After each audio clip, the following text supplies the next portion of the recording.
We are GTG, not GTA. We're all live now.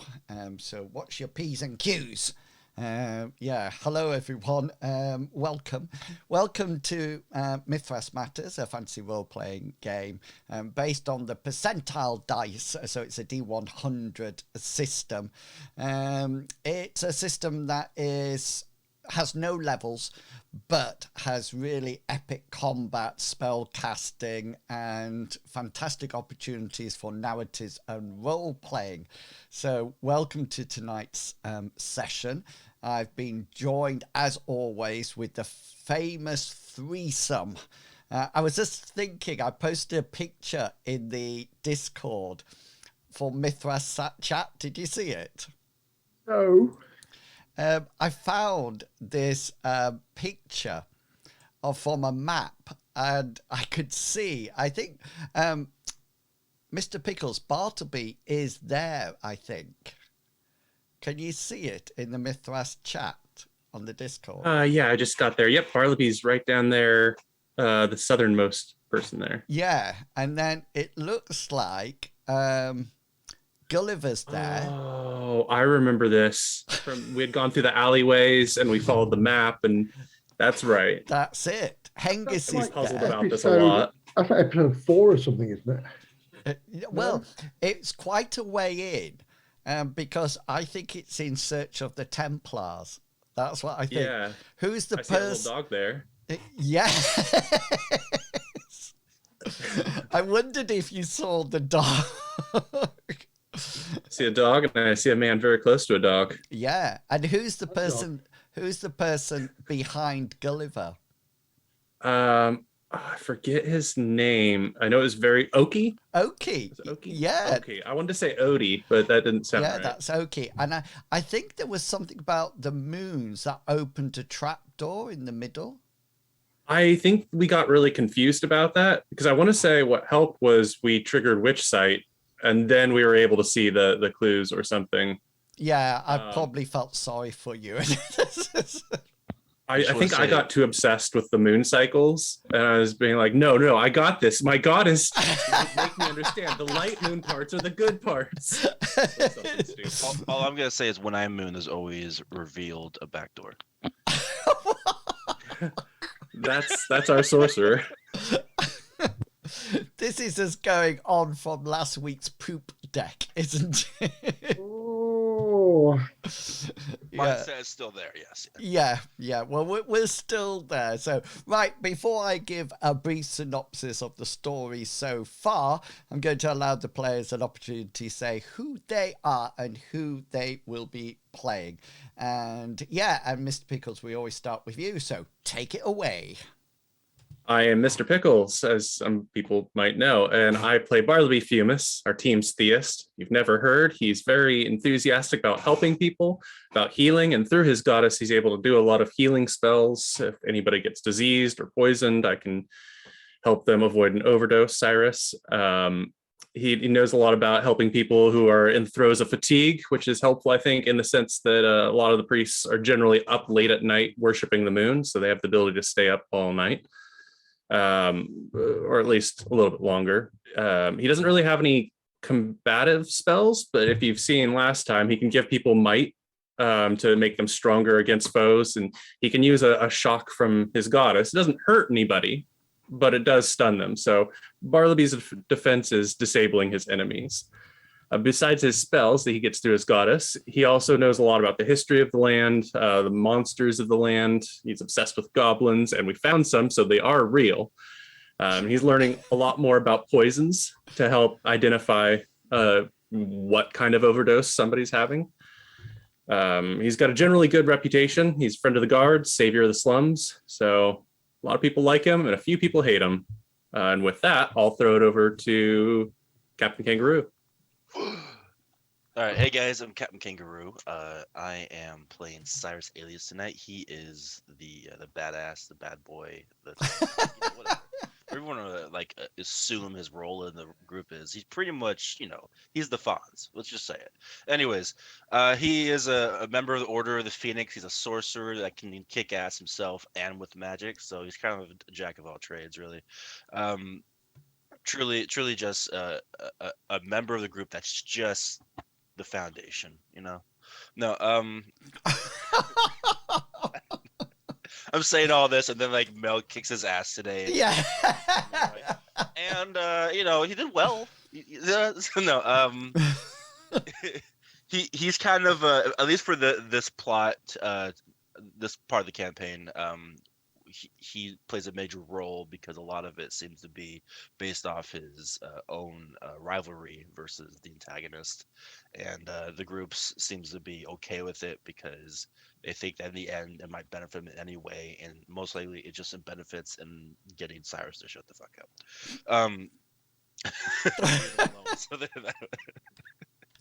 But from there, I'm going to pass the mic to our good hunter Medevac. Thank you, Captain. Hi, everybody. I'm Medivac, and I play Hazard Khan. He is he's a hunter, and he's a forager, a tracker, a nomad from the northern steppes of Odess. He hails from this continent, and he has for many years, well, all his life, in fact. He's been on a ship, which is kind of new to him. He's quite chuffed with that because he's met a couple of wonderful people who he always deeply cares for, but he's very concerned about. There was Primrose and her daughter Stan, who is now her son's. Yeah. Hey, you never know. He may have. He may think it's a chair. Who knows? So he now thinks Hazard's his dad. So yeah, he's like. Pa. He's learning things. He's got his new tribe here, which is Cyrus and Mr. Bartleby. A few fellows have gone along the wayside, but more will come along, I'm sure. He favours his short spear and his scimitar. He's very good with both of them. And he's also going on a bit of a personal journey himself with the spirits of what he likes to think of his forefathers. And he's got a little tooth around his neck, which is like a totem, and it empathically talks to him, they talk to each other instead of empathically, which is new to him. But every night before he goes to sleep, he does have he tries to put himself into a trance just to see who he can talk to, because hey, why not? And with the hashtag, I'll pass on to Ulrich. Ulrich.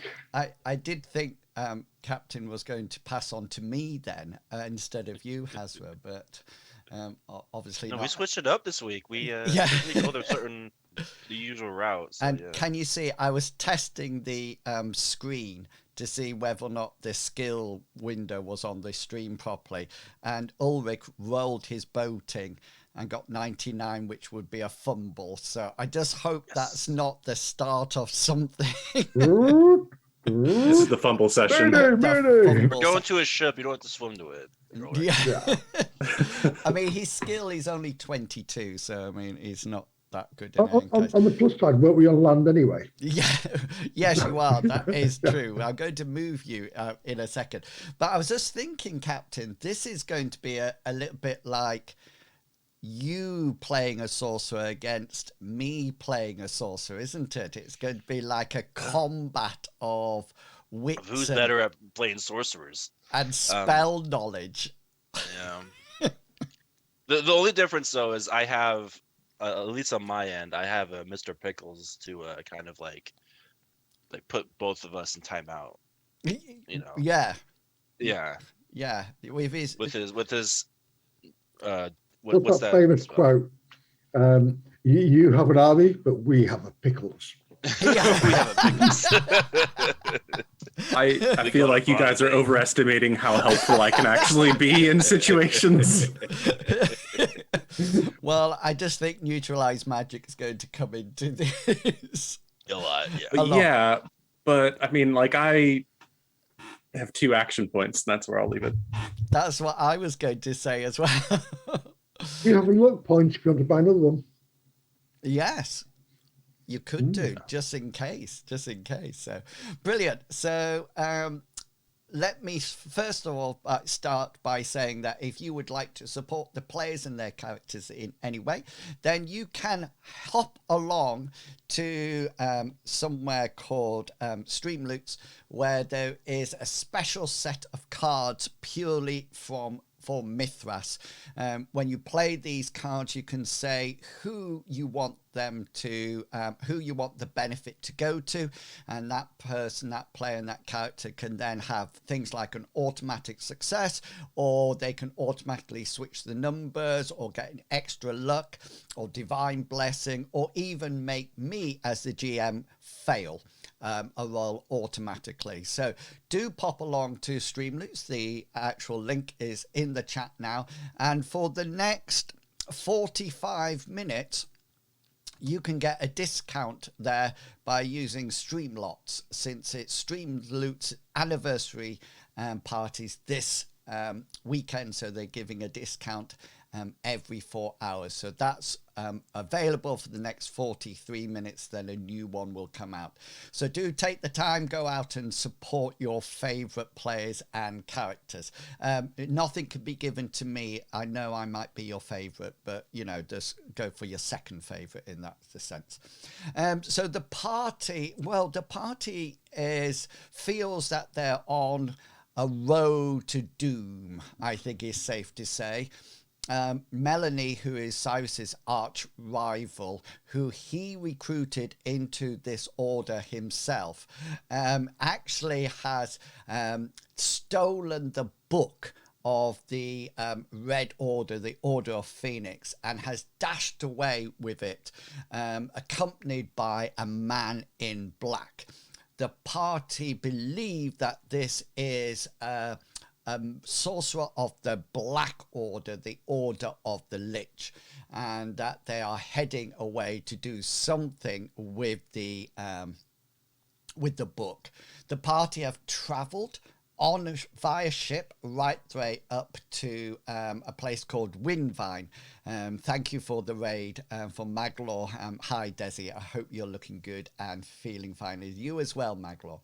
The party have travelled by ship up to a town called Winvine, where they are assuming Melanie and the guy in black have travelled to. Along the way, they defeated sea goblins that were scaling up the side of the ship. And they also, Bartleby nearly had to oversee a birthing in the cabin, but that was quickly replaced by sharp dagger slashes. They overcame a sea serpent and spent a nice time round the campfire, toasting marshmallows and thinking about what is to come. Hazra and Bartleby, all of them saved somebody called Primrose and her son called Stan, and they are from Winvine as well. And they actually arrived at Winvine, and I think in the last time, did Primrose offer you anything? Yes, a place to stay if need be, which would be her a shed. That is correct. So due to Hazra being so nice to her and her son, she has no husband, we assume, at the moment, and Stan is desperate for Hazra to be his father, since Hazra has shown him how to fish and how to tie knots or whatever wilderness people do. And the party is accompanied by somebody called Ulrich, who I play as the GM, mainly because their major tank, Hengis, Longshank CPG, decided that he no longer wanted to play and headed off. So to even up the party quickly, we brought in an NPC that's with the party, and that's it. Okay, so I think we left you on the pier, getting off the Seacrest onto the pier. Was that correct? Yeah, we had talked to the harbor master as well. That was it. And he suggested that we talk to the boat, the ship that Mel might have arrived on. Yeah. And I think you had decided that you have seen the ship, I think. Is that correct? Yeah. Yeah. Yep. Yeah. You Like, had- there it is. Yeah, but nobody had gone over there at that moment, I think. I think we stopped it just before we did that. Hopefully you can see the Winvine, the image of Winvine in front of you. It's not a huge village. It's nowhere near the grand scale of Lindo at all. And all the houses seem to be timber built. You also notice, just like in the picture, that there's various metals around the place. There seems to be maybe some kind of construction being done, or something that they've actually used. But it does seem very rusty and cast aside, no longer in use. If anybody would like to try to ascertain what it is, then do give me a suitable skill that you would like to try, and we can roll that if we wish. So you Sorry, are they the houses? these are the houses, yeah. God knows the sheds to me like that. Yeah, that's the interesting thing. It looks as if it was put up in a hurry. It doesn't look like it's very permanent. But I mean, from the looking at them, they seem to be in this position for a long time. And you also notice that the grass in and out of the streets has been worn away, and there's sort of like mud tracks there. There's nothing like the cobblestones of Lindo at all. It seems quite, for want of another word, it seems very rustic. And that's it. Very migratory as well, because it's like, oh, we found metal here, let's mine here and then move on to the next place. Yeah. And just on that point, I'm just moving you to the map. Okay, then. So this is Winvine. Can you see that? Mm-hmm. So the forest that you see in the background in the other picture are not really forest. There's not a lot of forest here. There seems to be open grassland, then hills, and then the brown parts in the distance, those are mountains. Okay, so it appears that there might have been a river that once flowed through here, and this is the floodplain. It could be some glaciated valley or something like that, but it does seem that there seems to be a band of flat grassland. It's that the village seems to be plonked in the middle of on the coast. And then that's about all that you can tell, unless you want you can ask any other questions if you want.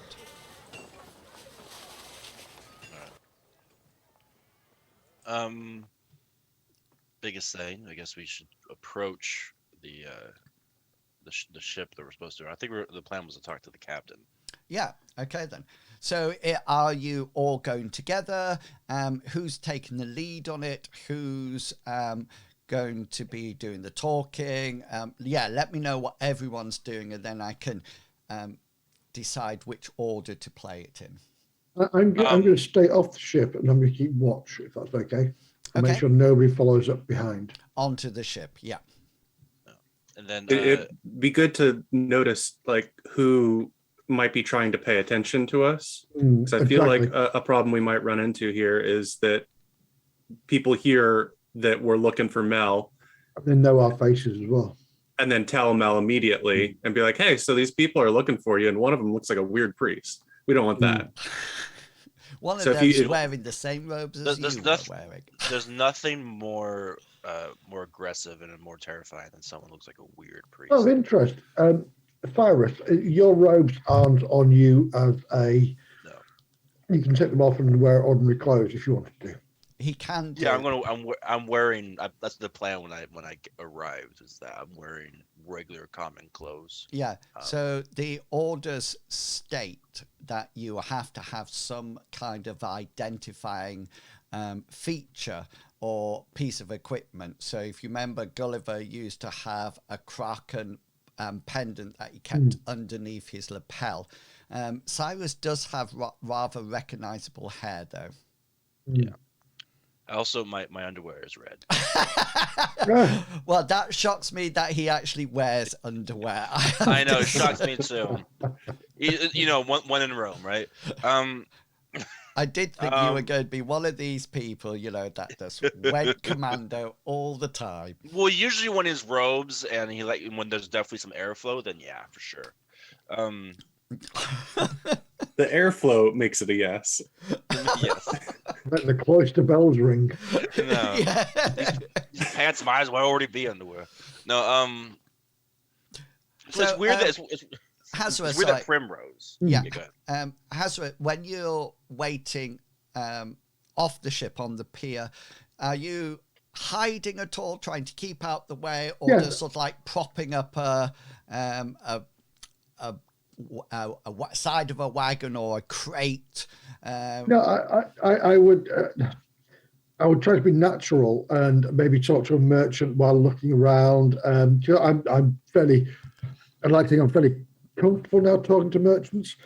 Okay. But also at the same time, I'm not engaging deeply. It's hard to describe this. I want to do small talk while using my natural perception just to look around. Yeah. Okay, brilliant. And Mr. Bartleby, what's going to be your plan? Cyrus, I'm assuming you're going onto the boat. Is that the idea? Yeah, he'll be following behind Bartleby. Oh, so I thought Bartleby would be the backup and Cyrus the face, the personality of the group might be more in line with talk. Because last time Bartleby tried to talk with sailors, it came off sounding like a teacher trying to look cool to kids or something. Like it. Yeah, like a cool camp counselor. Bartleby's going to be using insight and maybe the occasional quip. If he can pipe up and add or emphasize something. Yeah, I'll lead this charge. That's fine.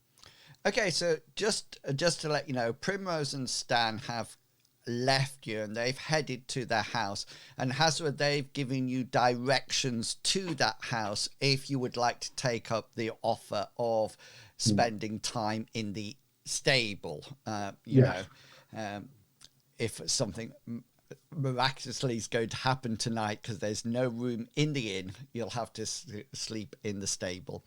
And the first thing that you notice, all of you, as you move from one pier to the next, so you leave the harbour master and you go down to sort of like the main road across the front of the town, and then you walk along that and back up the second pier to go to the ship that has been pointed out to you.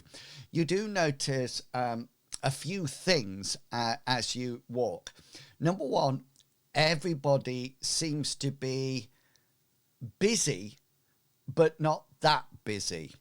They seem to be keeping themselves occupied. There doesn't seem to be any spare people around. Everybody is doing a job. So there's nobody that seems to be out for an afternoon stroll or just sort of like gazing out to sea. Everybody seems very much busy, or appearing to be busy. And one thing that you sort of like pick up as you walk over is several times, and you all see this, it doesn't require a roll to see it because it's just too darn obvious, you know, and you actually notice that, you know, people will be busy doing something and you'll get this feeling that you're being watched or something, and you'll turn your head and notice a group of fishermen suddenly go as if they were watching you, but as soon as you looked at them, they sort of like busied themselves. I half expected to say that, like, one man was picking up a barrel and put it there, and then somebody's picked it up and then moved it around the building and put it back where he got it from. And they do look as if many of them could have finished. They don't seem to be in a hurry to finish their jobs or to finish the work that they're doing. If any of you sort of like pass anybody in the street as you're walking around, and you might nod to them or say morning, and they're very much sort of like the most you get, the most vocalization you get out of these people is probably a like that. There's lots of nods, but people don't seem to want to interact with you at all. And to make matters worse, you also notice that if any children are around watching you, you know, looking at how you're dressed, your hair and things like this as you move around, you notice that their fathers or their mothers, as soon as they see that the child is paying attention to you, they quickly turn the child away or send them inside and promptly shut the door and try desperately not to make eye contact with you. Smart. As you go along the pier to the second ship, you notice that there's been some offloading from the ship onto the shore, and there seems to be a man there who's discussing what appears to be prices or transactions, and you quickly identified this person, either somebody in charge. It might be the captain themselves, or it might be a quartermaster, a second in command, a lieutenant, or something like that. But there seems to be a bit of haggling going over. They're sort of like gesturing to the crates that they've brought and sort of like talking about it. And there's a lot of, "Whoa, never, I don't think you, oh, do you think me stupid or something? I've not paid that much since so. You know," and they seem to be interacting. You're still walking up to the ship, and that's happening on the pier next to the gangplank. On the ship, you notice that the sails have been dropped.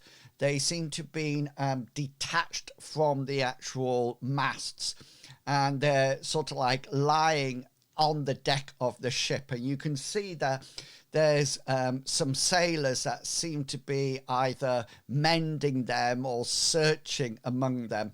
And you notice that both the front and the back of the ship, there's people, sailors that seem to be busy wiping down the wood or mopping the decks or something. They seem to be very much busy doing something. And yeah, the ship, as you look at it, Hazra, if you make your perception roll.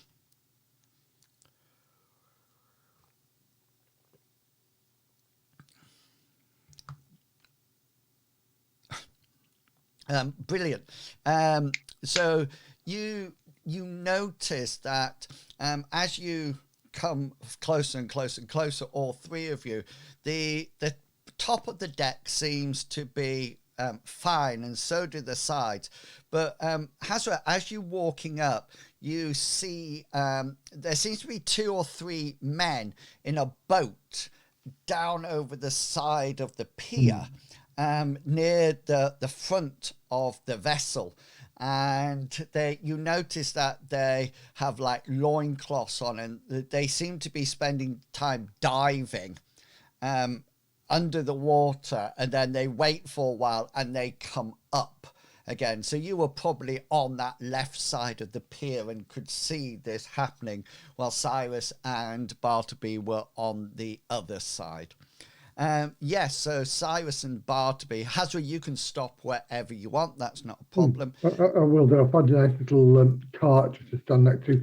And I'll just try to engage a conversation, although people seem to be very offish here. Yeah, So, and the only people on this pier now are you and the two people haggling. is there any sort of food, meat place on here where I can, because I know about meat. It So- seems to be, everything seems to be in crates, and it's something that you saw on your ship as well. It seems to be goods coming from Lindo Yeah. to Winvine. However, there is the pier is wooden, so there's sort of like those trunks that come up as the sort of like the stands, so you can probably prop yourself up against one of those. Do you smoke? Do you have a pipe? That would be really good. No, nothing to see here. Yeah, but you can, to be fair, he does smoke, but only when he's going into a trance. yeah. So Perhaps I not will going to a trance here. yeah, I will just prop myself up and I'll unconsciously fondle. That sounds wrong. Fondle my tooth. Okay, so we'll leave Hazra fondling up against a tree trunk. And yeah, Cyrus and Bartleby, what's going to be the plan for you both? We'll approach the person doing trying to sell the wares, but we don't want to interrupt the haggling. We'll wait our turn when that ends. So, We can sorry, resolve Cal, can I this. just quickly interject here? Before he goes, you will mention to Bartleby and Cyrus about the ship seems to be in some need of repair as I go, in the hope that maybe it's a good bargaining point. Good, yeah. Yeah. Okay, yeah. So you approach the person from the ship and the merchant. We'll call them the ship person and the merchant until you've figured out what's going on. And yeah, you come up and probably stand next to the merchant, and the ship person sort of like looks at you and frowns at you and then looks back at the merchant, and the merchant, for want of a better word, sort of like catches the ship person's gaze and sees you there, and he sort of like turns to you and says, "I'm sorry, there is nothing here for you. I am purchasing all the supplies here from the ship." And the ship guy says, "Well, you will be purchasing them if your coinage is correct. If these fellows have more to give, then I'm sure we could do business." And the merchant go. I'll pick up my coin purse and like, it's always who has the bigger purse, right? "Oh, how dare you say!" And the merchant gets quite flustered, and so I say, "We have been taking your goods for several years, and you are going to exchange goods with this? Well, nobody." "Well, it really depends how much they're willing to pay." And the merchant says, "Well, I will go our normal rate, not a single silver higher." And he turns to you both and says, will you be beating that price?" Depends on the goods, but actually, before I start, I'm assuming you're the captain of this fine vessel, correct? Are you talking to the ship person or the merchant? Ship person. And he sort of like looks and he says, "No, I'm not the ship person. I'm not the captain. I'm quartermaster. The captain is still aboard in their chambers." You know why I'm here. You got any? You sell any alcohol? And he sort of like Cyrus. he sort of like looks at you and somewhat puzzled and says, we never bring alcohol. This is all cloth and spices And, you know, anything that we can bring from a town down in Lindo. It's called Lindo down the coast. A few weeks' journey from here via ship. Yeah, but we are willing to. I would be willing to settle to you, fine gentlemen, for a reasonable price. And the merchant says, are you telling me that you are going to sell your goods to this? And he sort of like looks at you both and says, unkept vagabonds. Why is there a difference in the price here to begin with? Why do you not have an agreement, before the boat leaves the harbor of Lindo? The quartermaster looks at you, Bartleby, and says, this would be called hackling. We always have this, you know, this yes, no, a little bit more, a little bit less, you know. What would be the fun in just agreeing the price? We'll probably be at this for a few days. A few days? You sound just like my father. Father? Look, I don't want to get in the way of the typical commerce you find in this fine town, but we are not merchants. We are just but travelers. Oh, I see. Now you will see. Look, they are not merchants. I am going to reduce my offer of coinage for that. And the merchant sort of like gets all flustered and starts to talk about how it's unbelievable that the quartermaster was even considering selling the goods to this, and that he will cut the price and there will be nobody else around the place to sell to at any elevated cost. The quartermaster seems to be slightly shocked. And the merchant says, I will be back tomorrow to buy your goods at a reasonably, well, not really reasonably, as a reduced amount. And he sort of like turns to both Bartleby and Cyrus and say, good day to you. And he sort of like... Good day to you. He sort of like turns round with a flourish and a flick and sort of like storms down the pier, heading back to the main town, and the quartermaster sort of like looks at you. Odds are they don't really run into a lot of people delivering goods, so I highly doubt this threat is really going to matter much. I'm pretty confident that was an attempt. You be not knowing then. He is the only merchant in town, and believe me, we will be lucky to cover our costs on this journey if he does not agree to his usual price. Have this. I'll take responsibility for that. I apologize. I didn't mean to be an issue. And hopefully, your negotiation. And maybe make up the difference. How much will the difference be? Until he comes back and says how much I am unknown. How about this? But I've seen the size of your coin bag. Well, how about this? Maybe we can make a deal. I came over here because I noticed that you guys seem to be having some issues with your ship. Seems some damage has been done. You're not going to pimp Bartleby out, are you? No. I could actually. You could try and do that, Cyrus, but I can't repair that much in a given day. Yeah. No. How about this? Can you tell me what happened here? And in response, I can maybe give you some of the damages that I might have caused in your profit. Roll your influence skill. Am I able to augment? Well, I'm not really saying anything. Never mind. Yeah, exactly. I mean, you could try to look butch next to him, or threatening, or... No, I don't really have a good face I could do. A look repairy-ish. Wave your manky hands at him. No, I've got nothing. It wouldn't have helped. No, I need this though. I I need to find out information. So I'm going to use my point of luck. Sorry, guys. Come on, baby. Guess you're forgiven. Come on. Yes. Yes. Oh, now let me roll his willpower. That is 97.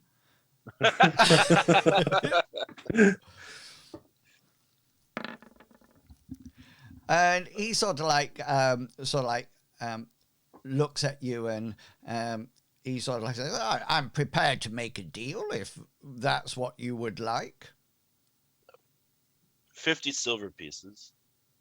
Or you just tell us, why your ship's in this order, or if there's any other anecdotes that might tell us some interesting stories. He says, I will 50 silver, that's a fine amount. I will tell you how the ship got into trouble. All right. All ears. Thank you. Wow, 50 silver pieces is so much. It's very generous. Huge amount of money. But here's the thing. I also want him to be quiet and not talk about this conversation. He's going to tell us an anecdote about a silly thing he saw at sea now. He's going to be like, you ever hear a mermaid's laugh? It better be like Spider-Man, No Way Home. That's good. For silver. I think so. And this... How much did it cost for us for the ride here? So just to let you know, it was pretty much free in the end, I think. A pig, a reasonable pig is about 50 silver pieces. So you've given them a nice fat pig.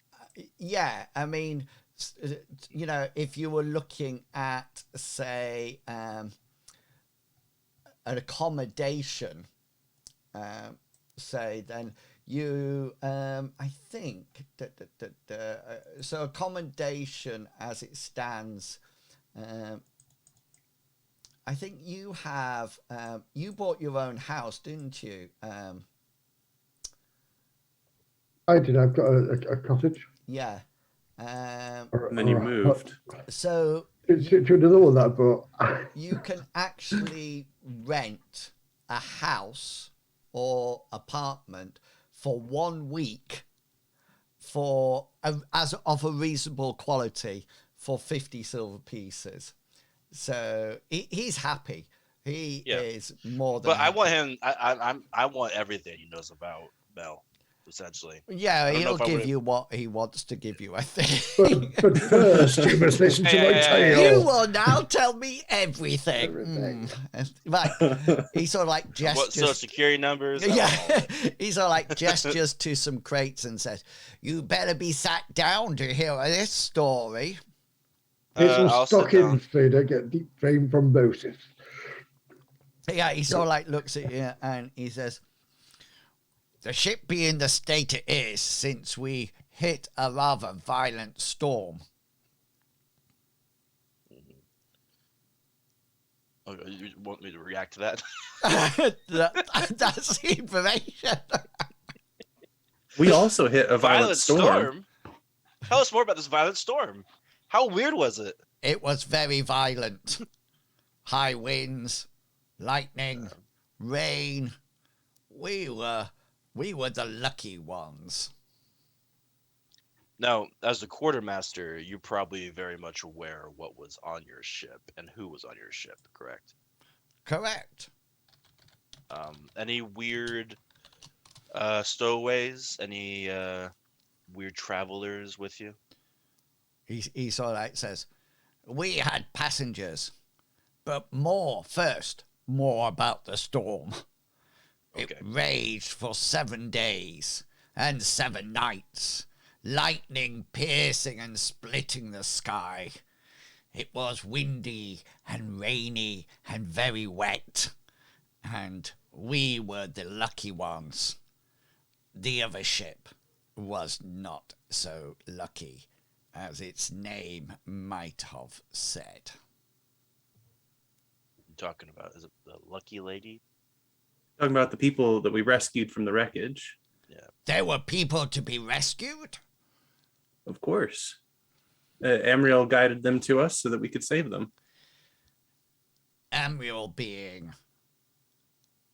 Some Oh, chick. you don't know. Amriel Oh, is the light moon goddess. She is the bringer of light. Oi. Oh damn! We're gonna. Here comes the sermon. Bam. Yeah, you say it again. Amriel being. The light moon Enough goddess. of this rubbish. There is no moon goddess. It is just the moon itself. Stop. He sort of What I like say. leans closer to you, to Cyrus, and says, he is a madman. Yeah, I know. And how do you get your hair that color? Lots of it's actually an insect. It's a red insect. I just smushed it in, just kind of just drenched my hair in it. Yeah. Yeah, So we had passengers. Can you tell me more about these passengers? There'd be two of them. One. Just two. One, a young lady, rather feisty. Was she in red? I must She wore say, red a I lot. took quite a fancy to her. However, she, shall I say, encouraged me not to lay my hands on her. Mm. And the person with her? She wore, well, shall I just say, she was in an attire that would be more fitting for a man. Breeches, shirt, thigh-length boots. Okay. Yes, and I think her husband was there as well. Husband. Yes, they had recently been married, or so they said, and they were looking for a new place to set up. What did this husband look like? He was a man. Sorry. Yeah, but maybe a description of appearance, please. Average height. Okay. He looked very, very strong Mm. and very well versed in the use of a blade. Similar age to the lady. I would never ask a lady's age, but he looked, in my opinion, older. Gross. Now, were they carrying anything, or did they have anything on the ship that they didn't want you looking at or getting near? They carried their personal belongings and kept them in the cabin for the whole of the journey. Okay. Why do you say the guy was good with a blade? Well, when he was out on deck one day, one of our sailors mentioned that landlubbers are pretty poor on deck, and so we had a knife throwing competition.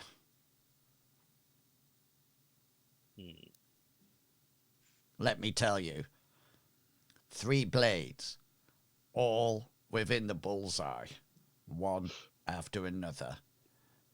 And he looks around and he says, and I swear they were all in the same hole.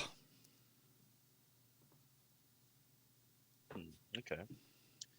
No, the storm. Did you notice anything weird about the storm? I just want to. I have one question about this storm when it began. Did you notice anything that the woman was doing weirdly? Or She was in a cabin with her husband. We did not want to interfere. got it. All right. Well, Bartleby, do you have any other questions? I don't think so. I think we best be getting you to that tavern. Yeah. Yeah. Again, this pay also includes your silence and who you talk to, and He sort of like looks at you knowingly and says, "I'll try my best. Thank you very much. Although Good luck with my your wares. lips could be permanently sealed for some additional coinage." Or if somebody had a bunch of fire. Trust me, this should be just enough. And I'll throw him the 50 coins. Oh yeah. Are you going to make me pay for your beer? That's 100 silver pieces down. Just And, throwing down coinage. and he sort of like No, waves- I'll give you the 50. That's it. no, another 50 to keep his mouth No. shut. Oh, No, fuck him. No. I thought you were giving him another 50. No, the 50. No, the 50 period. Yeah. Yeah, that should shut him up because that was overtly generous. And you sort of like say goodbye, and you hear him turn around and says, "Captain, you won't believe what I've just been hearing about." And he starts walking towards the gangplank. Captain's say probably anything. fine. Yeah, we didn't say anything. Well, I heard did. I did. He might be talking about Amriel. I think I kind of got into his mind there a little bit. He's gonna be thinking about Amriel for days, and he won't even want to. Convince that straggler. Hang on. So, while all this is going on, Hazra, I would like you to roll for me, please. It's going to be a hard perception roll. Okay. As you're keeping an eye out, you notice on the quayside, right there on the actual road, there seems to be a young lad watching you, and also watching Cyrus and Bartleby. And every time you sort of like look over at him, he pretends to chuck things over the side of the pier.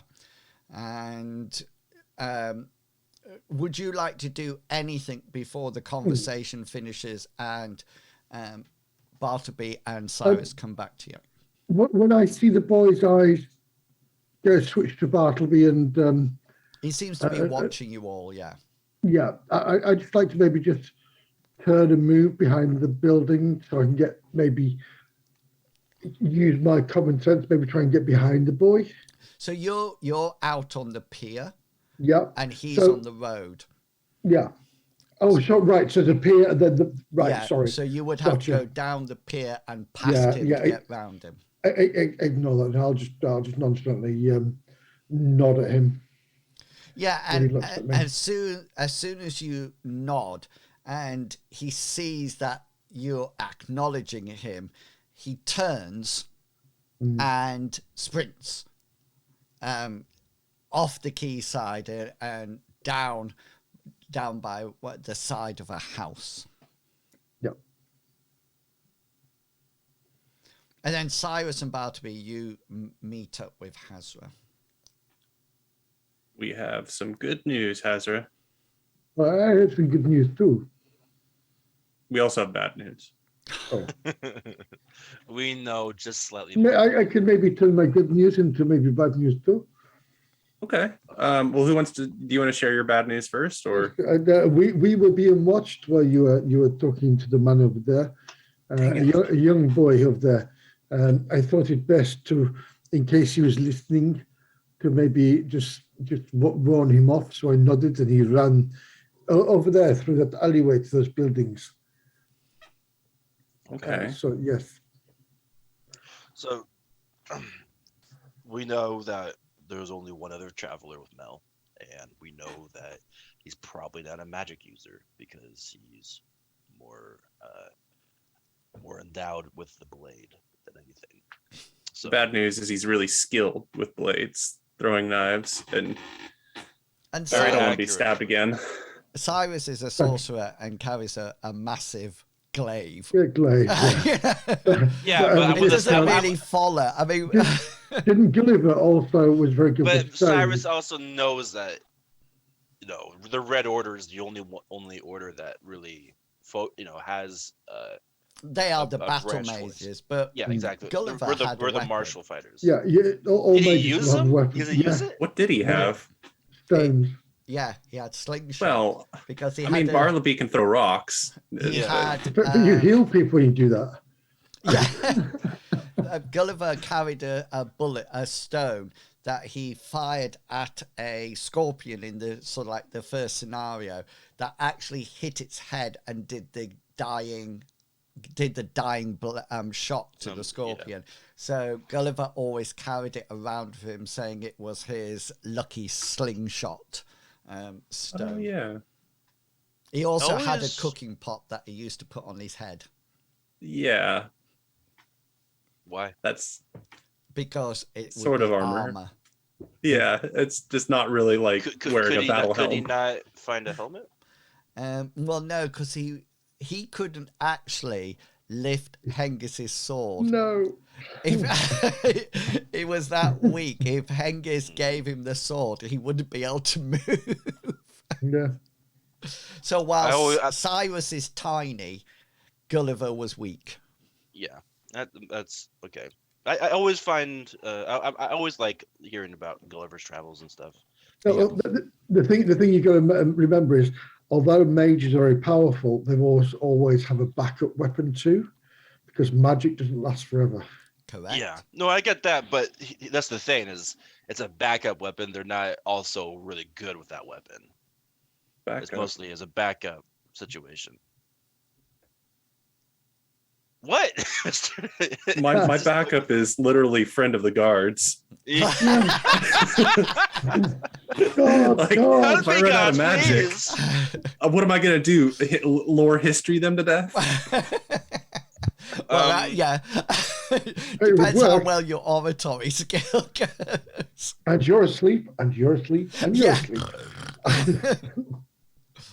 So Okay. I'm gonna tell Bartleby, just like in Lindo. All right. Is there any? I think you should use your ability to convince children to do things for you, like you do over there. I thought it was just a priest thing 2 weeks ago. Priests and their ability to touch children. You know. Good children, yeah. Um, Lay on hands. yeah. And just remember how the Red Order treats its Yeah. Exactly. initiates.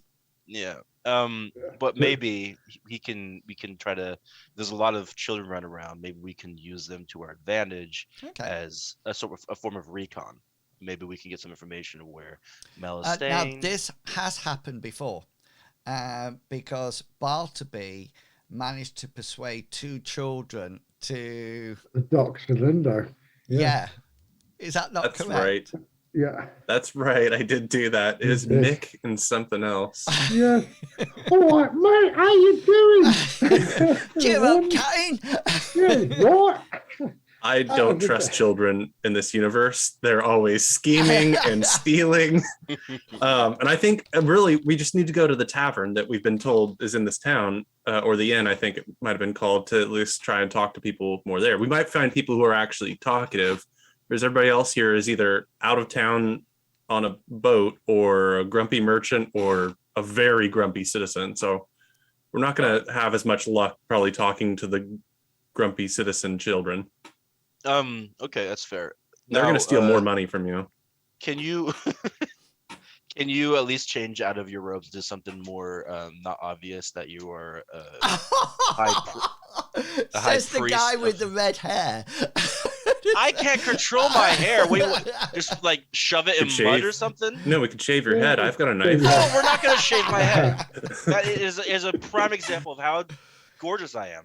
No, Can I just ask how big this town is? Is it population-wise? Yeah, so from the picture that you see, that's probably 1/4 of it. So it's not huge at all.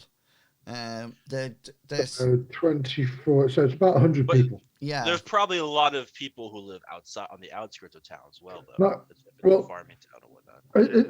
As I'm taking notes of the sparse, being used to Lindo as a town, as a city, sorry, coming here and seeing such a small population, I'm going to quietly whisper to Bartleby and Cyrus that just a thought, my friends, but what happens if she's paid everybody in the town to watch out for us? Or if she's related to them. This is her hometown. If this is her hometown, then we're at a disadvantage. She has spawned the whole time. Yes. Well, you remember what happened when we talked to the harbor master when we tried to pay him off for his information or something? He was very offended.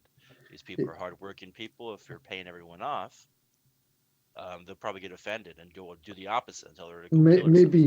Maybe they're offended because she's already bought him, and he doesn't want to betray her trust because she knows how nasty she would be. I don't know how she was able to carry so much coinage with her. Or, like Bartleby says, it could be her hometown that she's grown up with. Why else would you come back to this town? There's nothing. At that point, they would perhaps defend her and look after her because she is. There's no sort of giant wicker man in the background, is there? That's okay then. I feel safer. Again, we're going to have to find out as we get closer, but try our best. We need to, try our best not to get in conflict with her yet until we set up the battlefield. Well, let's just the reaction of the people at the inn. And maybe, I don't want to go to Primrose's place because I do not want to put her and Stan into danger. If people know we're here now, which they will do because that boy running away, then we need to stay and be on our guard. And maybe tonight, if we stay at the inn, I would suggest maybe booking the room and then maybe moving to the room next door or moving out of the inn. And putting pillows underneath your... Yes, in case the riders come. I think the inn here is called the Prancing Pony. Okay. not the Wonky Donkey. So, would you like to go to the inn? Yes. In commerce clothing, preferably, Bartleby. I mean, I wear furs over my robes generally when I'm outside, so I probably look more aligned with these timber folk with my fur armor on. Is there anything I can get to cover my my? Go on, I'll say pajamas. To be honest with you, nobody seems to be paying attention of what you are wearing. It seems to be more about almost like strangers in the village. It's walking through that pub where everybody's like a local, but you're not. Yes, that sort of thing. Just to let you know, Werewolf in London, guys. That's what I was thinking. Yay! American Werewolf in London. Two guys in like bumped out jacket. I was like, just to let you know, Ulrich at the moment is still on ship, and he's just helping with repairs and things like that. He's not very good at it, but at the moment you're by yourselves. He's you do think, Hazard, that if he started to walk through here, or actually you decide, do you want him with you or not? I assumed he'd be pretty obvious and intimidating and upsetting. So in our intel gathering, I think we should leave him on the boat. Yeah, okay, then that's absolutely fine. So it is a risk, though. Well, no, it's a very fast run back to the boat. Unleash the Ulrich! I'm gonna be 100% honest. I completely forgot about him. Well, that's just Cyrus. Completely. He would forget his head if it wasn't attached. Yeah. It's not me. It's not important. So, tavern, yeah? Yes. Yeah. Okay. So just to let you know, it's just gone about midday now. It's about 1 or 2 in the afternoon. And as you walk through the streets, there's various carts transporting goods. It seems to be all animal products, whether or not it be meat or furs or fleeces or carcasses. And you notice that as you go through towards the inn, there seems to be one, maybe 2 shops.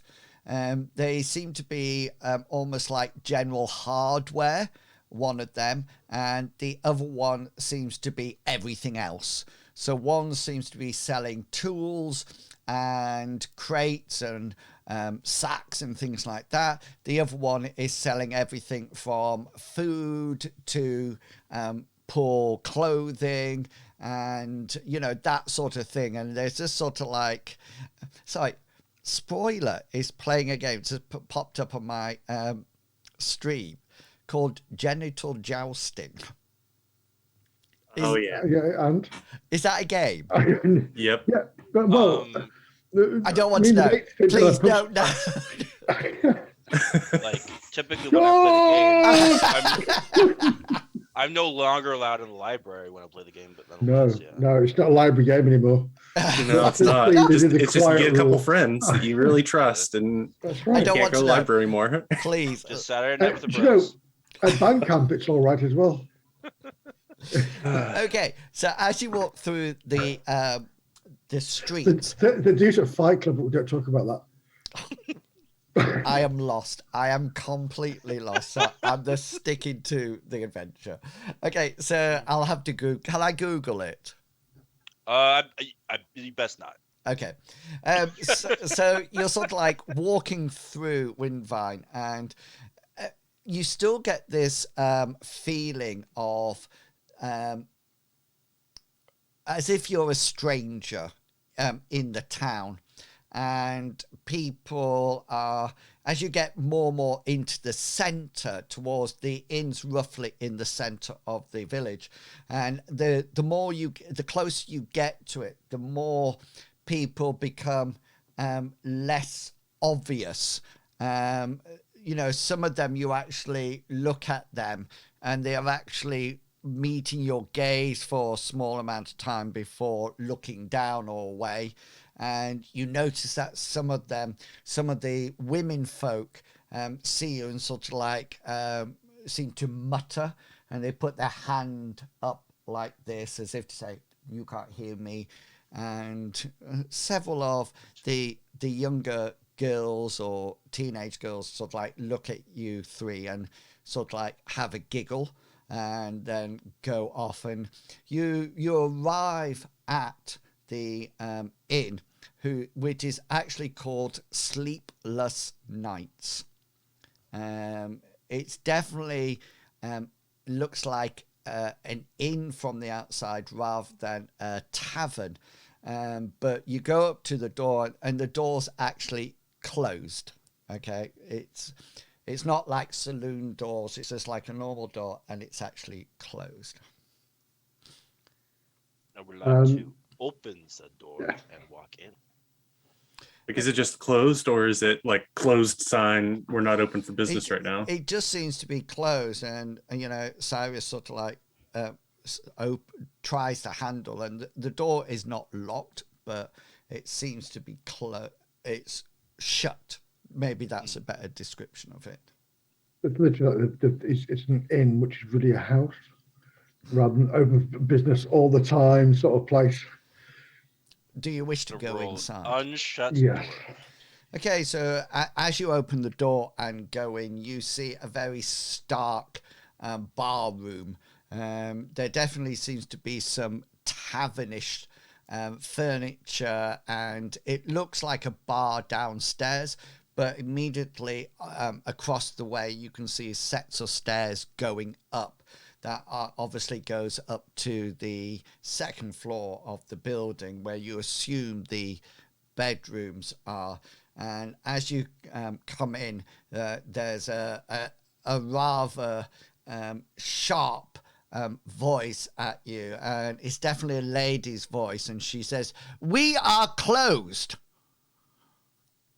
Sorry, ma'am. You look around and you can't see anyone. Sorry, we are new in town, as you can probably see. I don't know where you are. And she pops up from behind the bar. She has auburn hair, she looks rather pink in the face, and she's got a very tight-fitting corset-like bodice on that obviously squeezes everything in, and you can guess where it all overflows Protrudes out. She seems to have a rather rough skirt on, that she's actually taken the hem on one side and lifted it up and tucked it into the waistband of the dress, and she comes round from the side, and you think this is probably for easy movement. She has a pair of black, quite well worn boots on, and she looks at you and says, "Oh, so you be the strangers?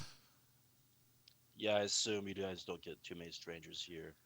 Well, you know, the townsfolk are saying many interesting things about you two." Oh, Like what?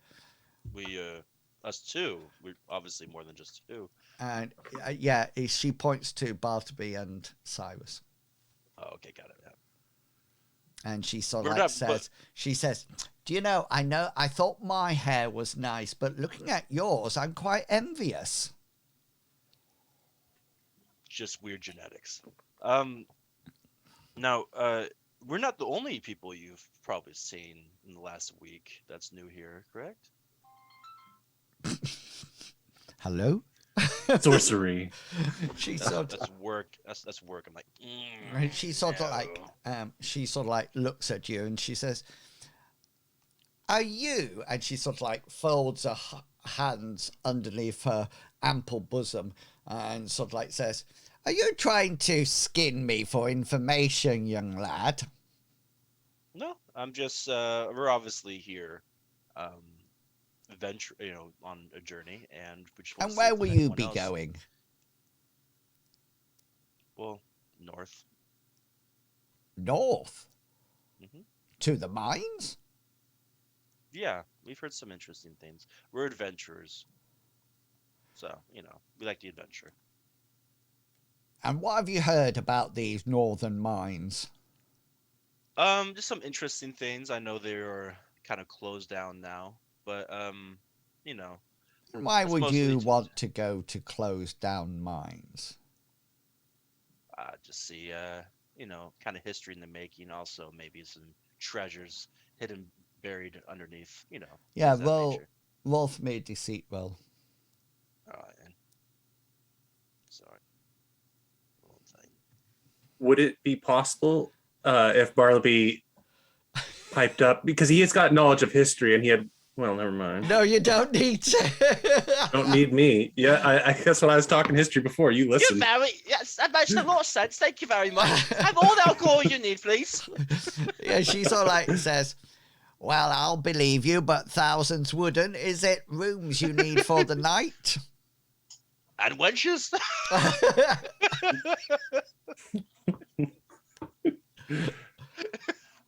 uh, There is just myself if you think you can Oh, handle no. me.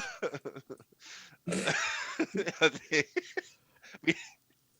be like an imp trying to climb over a mountain.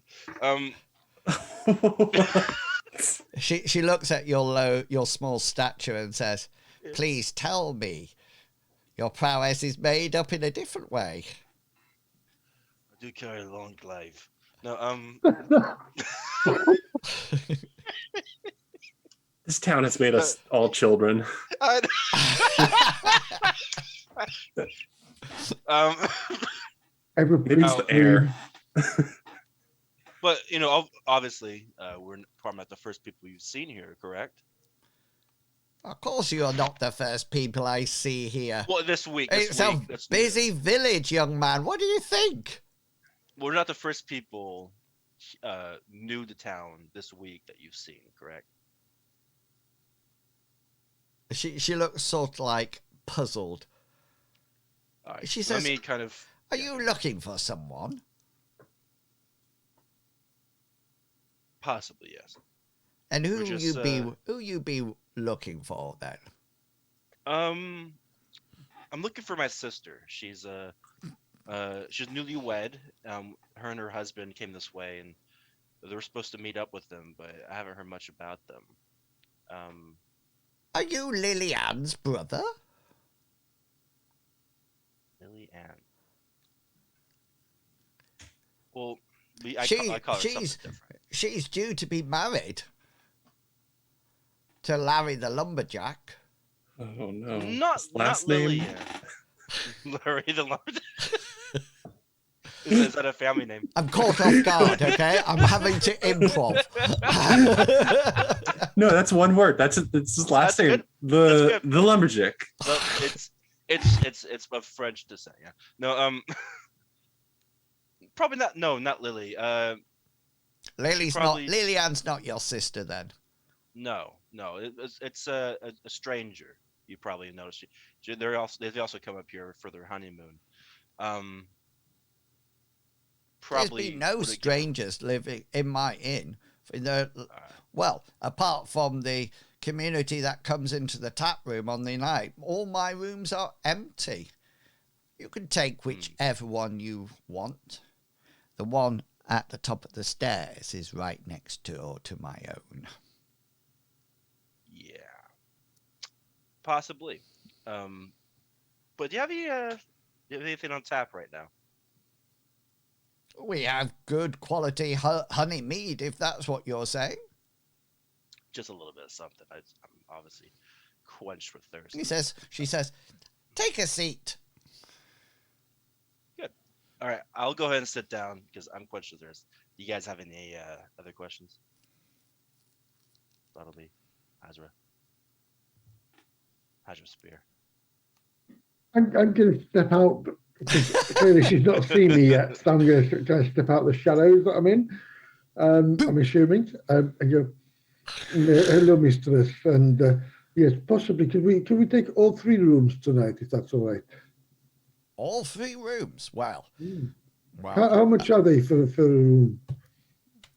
Hang on, she says. Private rooms are 2 silver pieces per night.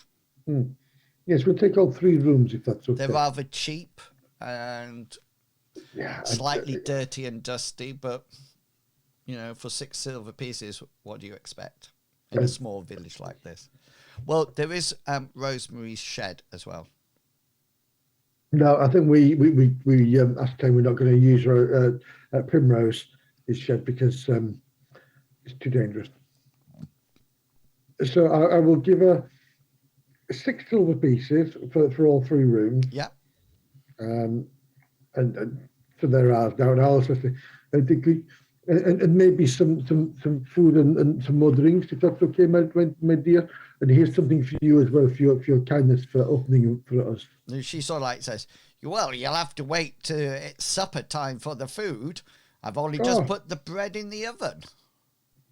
Oh, my apologies. Is there somewhere close that maybe we can get a little bite to eat? Nope. We shall wait then.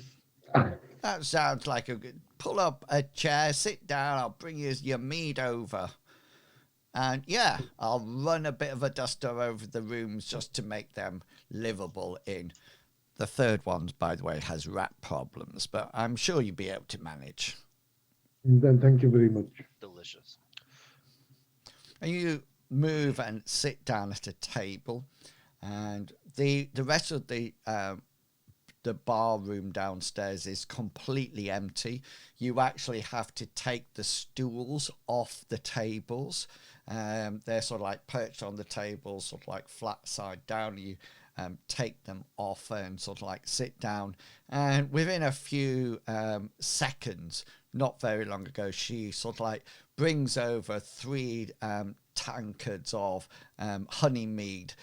She's carrying them on a tray, but she's not particularly careful with it. And a lot of it has sort of like spilt off onto the tray, and she sort of like plonks them down in front of you, and then sort of like waves the tray around a bit to get rid of the dregs, and then heads back to the kitchen, which is behind the bar. And yeah, you're left in the with your mead in the inn room. Is there anything that you would like to do or say to each other or interact with each other or do anything else before the evening meal. If there is, you can do it now. If not, I can just accelerate time until we get to the evening. Just very briefly, while the inn is empty, and I'm going to whisper to Bartleby and Cyrus, I have purchased the 3 rooms upstairs for one night. I suggest we go into one and then maybe quietly go into another for the night, and just maybe so they do not know which one we are in. Do you think that she seemed to be telling the truth that she doesn't recognize any strangers coming this week? She would probably mention, Mel and this person. So I don't think Mel and person came into here. I don't think. The strange thing, Cyrus, is that she knew instantly about you two before we even arrived. Which makes it very curious that she knows so much about us, but either refuses to acknowledge someone else that I was obviously here before us. Maybe the boy that was watching at the docks, maybe he came here. Just out of interest, would this be on the run from there? The child that was watching at the docks. He ran. Well, the tavern's right in the middle, so it's. I mean, think of it as all roads lead to the tavern. So it's like a big spider web to the tavern. Yeah. So perhaps the child maybe informed her. Well, we've only been here like an hour or two, so the fact that news has traveled as fast means it's a small village. News always travels fast in a small village. That means this must be your hometown. Yes, if you hang in your washing out, people will know. So, what does this mean? I think this is her hometown, and this is where she's hiding out. And she's obviously hiding out here for a reason, of course, being the outskirts of civilization. But there's no other reason to go here. Refresh my memories. But why did the mine close down? I know it was through lack of veins or of mineral, but any other reason? Maybe we can ask the lady. She obviously is going to express some interest or some insight, probably. That's going to be hard, Sarah, since she told you were an adventurer looking into the mines because you've heard something. Okay. Sorry. We'll wait till when she gets back, and I'll ask her. Oh, well, maybe yes. Maybe if you tell her that Mel is competition for this mine search, and that you're gathering stuff for the University of Lindo or something, maybe then I don't know. It'll give you a reason to say the name.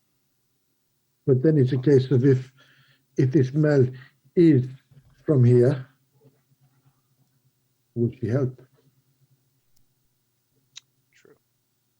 Well, let's try it because otherwise we kind of So you can ask her questions or say anything to her. She probably pops into the bar room every now and again, bringing in pewter tankers that supposedly been washed, or wiping the bar, and she seems to be coming back and forth from the kitchen. You do notice as the afternoon wears on that there's definitely quite a pleasant smell of stew coming from the back kitchen, and also the smell of freshly baked bread as well. So in one of the opportunities to catch her, what would you like to ask her or say? Miss, now we where we're from, we've kind of heard those stories about the mine, but do you have an official reasoning why the mine shut down? She says, well, it's been shut down for decades. She says, well, quite simply, she says, lack of ore. We mined too deep and too long and disturbed something deep within. No, she doesn't say that last bit. Oh, damn it. I was like, yeah! She just sort of like... That was from the Balrogs. Yeah. Fly, you fool. She just like says, right, Rand, we're lucky to be here. If we hadn't actually switched to rearing animals, then Winvine would have actually been lost long ago. Yeah. Now, typically, Obviously, as adventurers, we have competition versus other adventurers. We should. I don't know if you've heard, maybe an adversary of ours. Uh, her name would be Mel. Did she happen to come by here? She thinks for a while and says, "Don't know, Mel." Mel, short for Melanie, one would say. She stops and she thinks for a while and says, "Don't know, Melanie." All right, didn't think so. Well, thank you very much. Can't wait for the stew. It smells delicious. And she sort of like nods, etc.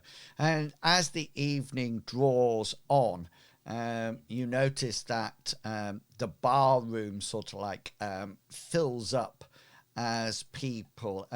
You recognize the bar room because it's very similar to the one that's in the small town of. Can you see it? No. No. Hang on a minute. You will be able to in just a second. I have a question when you're done describing here. Can you see it now? No. Hang on. Can you see it now? Yes. Yes. Yeah. So you're perched round one of these. Winston. So Well- obviously, the architects of this place has a monopoly. Yeah. It's a bit like they follow set plans for things. Yeah. So the fire Really is interesting. lit, and you notice that more and more people are coming in, and the stew and the bread comes out. Slightly before that, Ulrich turns up, and at first you sort of like think he's clad out in his armor. He's got his shield on his back. His battle axe is in his belt, and he walks in. And could all of you make an insight roll for me, please? Absolutely, I love being insightful. Oh, so close, Bartleby. Ooh, Cyrus and his rolls. Yeah, today. so Cyrus, you notice something that as he comes in, people turn around and sort of like look at him, and they look quite shocked. And then they just seem to go back and talk and carry on what they're doing. So he walks in and you see people go, and then back down, and he comes over and he sort of like says, "Thank you for the invite. I was getting rather hungry." Of course. So to catch you up, we haven't really found out anything, and I'm pretty much. We just know that Mel is here and just with some person, and they're pretending they're married. And once Ulrich is in and you're halfway through the food, the door opens in a bit of a hurry. And the young lad, Hazra, that you saw at the pier, comes rushing in and straight up to Hazra and the rest of you. And he says, "Come quick, mister. Come quick, mister. It's something's dreadful. I think she's dead." Who is dead, my boy? And we'll leave it there and have a quick 10-15 minute break and come back. It seems a good place to stop. A cliffhanger. So if you're coming along to support us today, thank you so much. I really do appreciate that. If you would like to buy any cards to support this players and characters, the new code on Streamloots is Fresh Prints of Streamloots, or one word. Okay, we will be back about 1:45. So that gives us time to get everything done and back in and start. So we'll start at 1:45 and we'll see you all then. Okay, see you soon. Let me go to AFK.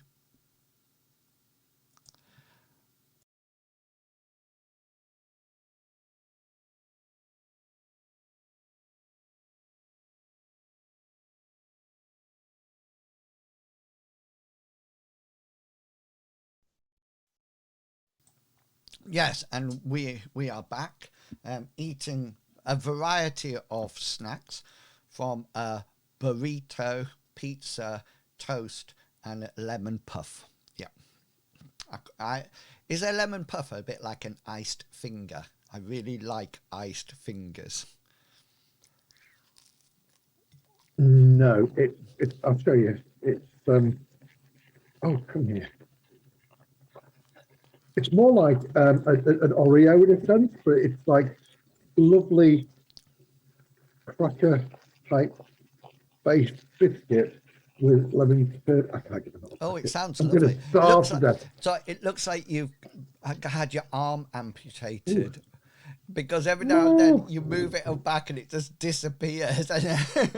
oh, nice. That is nice. I've had those before. Yummy, yummy, yummy. Okay, so into the if you remember, we left you in the tavern or the inn, and a little lad comes into the tavern and rushes straight up to you and says, Mr. Come quick, she's dead, or she's dying. Who is dying? He sort of like, the boy tells you this and sort of like moves to run off. And then as you say, who's dying? It turns back and says, that woman, that's the sorcerer. She's dying in the street. She has a knife wound. I turned to Hazra. Careful, probably a trap. Bartleby's already sprinting. Out of character, I'm already seeing Black Widow and the Hulk. Yeah, I haven't. No, okay, that's Me. right. Was there a joke there that I've missed? No. It's the old how to get Bruce Banner into a building and load it on the outskirts of a village. Oh, got ya. Yeah. Yeah. Got ya. Okay, right. Yeah. In which case, I'll be seconds, if not milliseconds, behind Bartleby. I mean, you could outpace me pretty easily, I'm sure. And I'm just like, No, it's fine. this is obviously a trap. I just shout as I hurdle as I. As you go to, and are you signaling for Ulrich to come with you or not? Mm-hmm. Yes, indeed. Okay. Again, I forgot he was there. So you Now you're just trying to hurt him. You head out, and outside it's dark, but there is moonlight shining down, that sort of like lighting the way, and you can see a variety. There doesn't seem to be many people out and about. Very few at all, in a matter of really, and the streets seem rather narrow and rather well worn, if anything else. Now I'm going to move you to a map, and I'm just going to give you a bit of instruction when you get there. So just I've put your characters on, but just hang fire until you've seen everything. Okay, so the thing that I would like you to think about is that the end, I'm going to cover it up, but the end is here of the village. Okay, so the bit to that side is not there at all. So what I'm going to do is that I'm just going to draw. If I fill it in, it might be helpful. Let me just get rid of that. So you can go that way, but you're going out into countryside. Okay, it's not sort of like past there, goes to the countryside, and then that's it. and you're sort of like running through this, and the lad keeps turning around and saying, come, quicker, like this, as and then he sort of says, it's just up here, and you sort of like get to this T junction here. Do you want to rearrange yourself, put Ulrich where you want him to be, who's running? Obviously you're going to stay together, you're not going to be in a single file unless you want to be. Can you move your tokens where they are at the moment?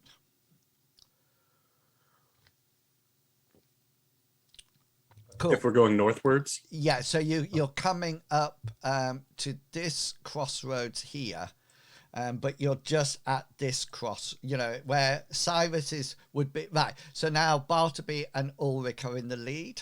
Where's Hazra gone? He's in a tree. I'm sneaking up the way. I'm down here. So are you in front or behind Hazra? I would be in front. Okay. So yeah, I think if we go like a cube, that might be the best situation. Like a cube? Like that? And we found a cube. Yeah, 2x2 rather than. Yeah. Okay then. So, and you're running up, and the boy keeps saying, "Come quick! She's just up here." And as the boy gets to here, he looks around, smiles at you, and dives through what appears to be a very narrow entrance. You think maybe going to a cellar or anything like that, but you suddenly see him look at you, smile, and then just dive headlong down this small gap.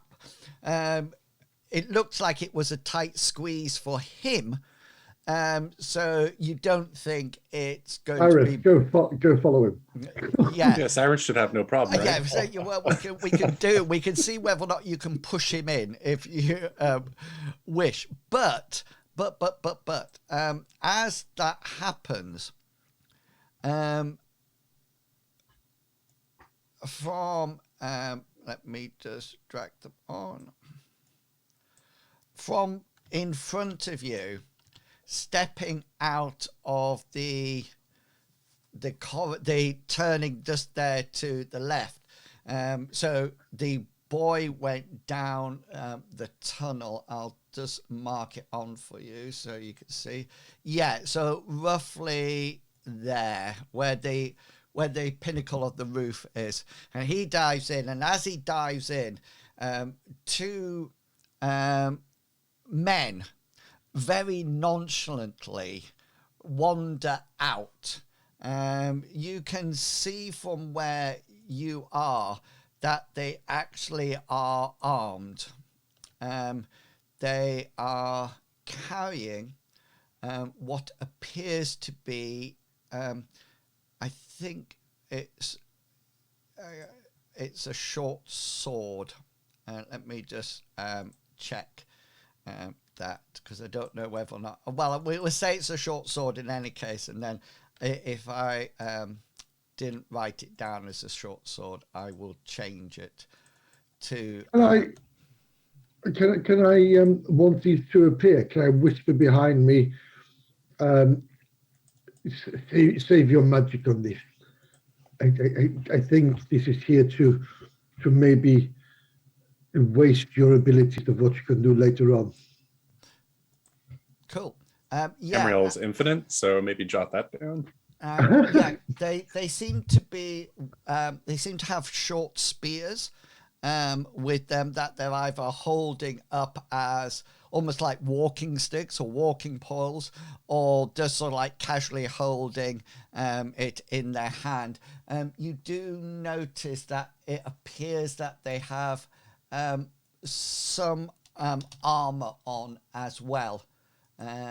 It doesn't look to be considerable, but they are wearing armor. And you also notice that they are, underneath their armor seems to be very townfolk garb.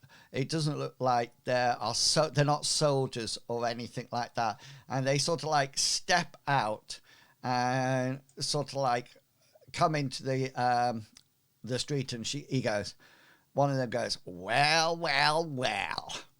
Who would have thought we would meet people like this down a dark, cold alley during the night? And the other one goes, I know, Bob. Who would have thought? And the first one turns to you and says, may we help you with anything? I shout out, this was obviously a trap. We saw this coming. A trap? Why would this be a trap? Are you up to no good? No, obviously you are. Us? He looks almost like shocked and personally offended. And he says, us? Yes, you. He says, but what about them? And taking a glance over your shoulder, you notice that two other thugs have appeared behind you as well. Now, Yeah, that would make a lot of sense too. That was super obvious as well. Now, if this was a trap, we would be harming you, wouldn't we? Should I wait a few more seconds before you attempt to? This is our first fight, sir. Says the red-haired sorcerer hiding behind a tanky, ironclad warrior. How about this? Just me and you. Let's go. And at that point, let me... All a break. Yeah, we're going. Another break. It's like American TV. Okay. Tune in next time. At that point, when Cyrus shouts that out, something happens before we roll initiative. And probably you're not too sure how you managed to do it, Hazra. Maybe a sixth sense or something like that, or a poor shot. You suddenly notice to your side that there's a twang as an arrow embeds itself in the wood of the house, on that corner of the house. It misses you altogether. And the same happens for Ulrich down here. And as you look down the street, I'm just moving this slightly so I can get him on. You see that there's two thugs that have just let go. They have longbows that they've just shot arrows at both you and Ulrich. And at that point, it will be perfect to slip into initiative. So don't forget to click your tokens. Oh, at least I'm rolling high for my character this time. Initiative. Boom. Oh, nice. They still do better though. That. That's very hard. That. So they're sort of like we say that, and then obviously we're from Cyrus's speech, it seems to have riled them, and battle starts to ensue. The first thing is these two here come towards you with their movement to engage, and then they will swing at you two. It's -9 for you, isn't it, Hazra? Yes, indeed. Yeah. -9 there. So this one is coming to you as what, -9. Okay. Yeah, that will hit you. You can use a an action if you wish to. Which weapon is he using? The spear. The or the sword? spear. He's jabbing it in Hmm. to you at the moment. I will. I've seen him run in with a clumsy attempt of what Hazard would normally do. Yeah. And in which case I shall raise my spear and just swipe it to the left Yeah, try and to knock it out the way. Go parry away.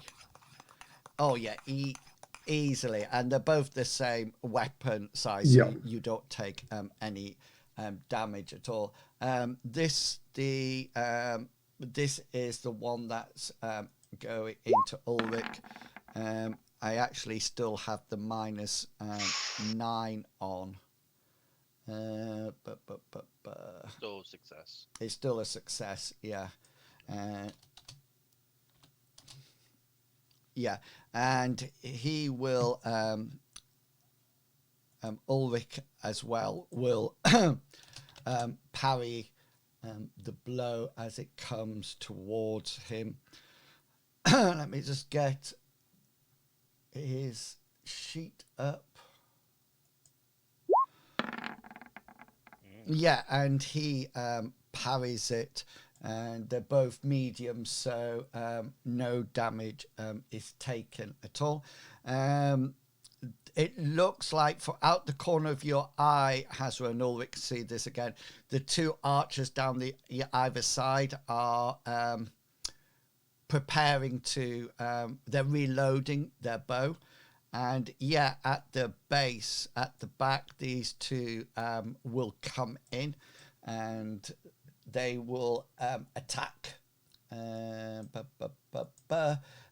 This one's coming to you, Bartleby, the first one.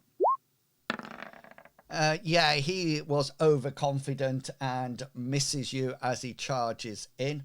And then this one's coming to you, Cyrus. Damn. All right. Oh, Amriel is protecting us over here. oh, so look at that. 74 That's- out of 73.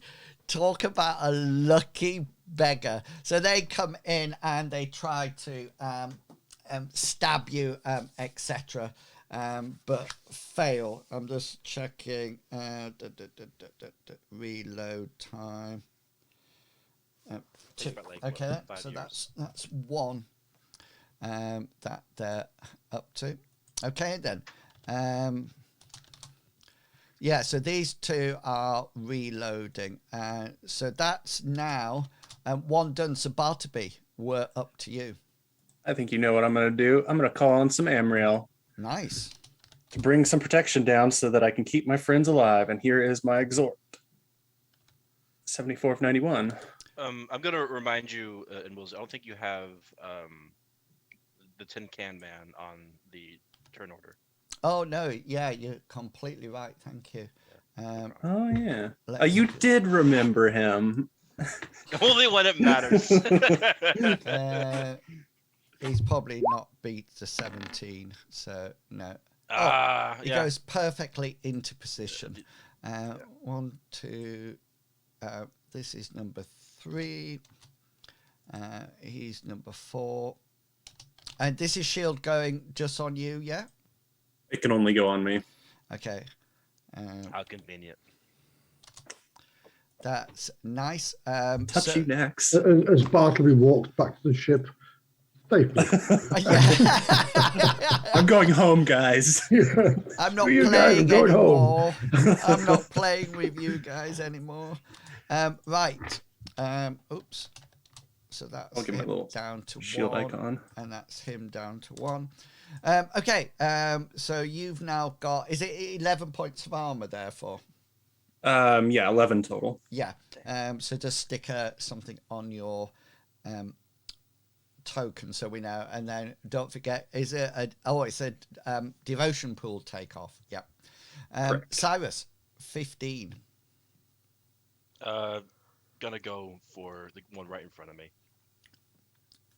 With my blade. Okay, nice. My big sharp stick. Glaive away. Oh, can't wait. I'm gonna hit him with my blade. I'll keep my luck for now. Okay, so he doesn't need to parry the blow. And yeah, Hazra, you're up. Muted. I'm muted. Muted. Really Too straightforward. slow. I know, too slow. Really straightforward. I've just parried this blow, and with a single sweep, I'm going to bring it down on the one in front of me. Nice. With my spear, shall I say. Da, da, da. Oh, Nice. Nice. So he will naturally parry because he's not. He sees this blade coming and think, I don't like the look of that. So he will parry as it comes in.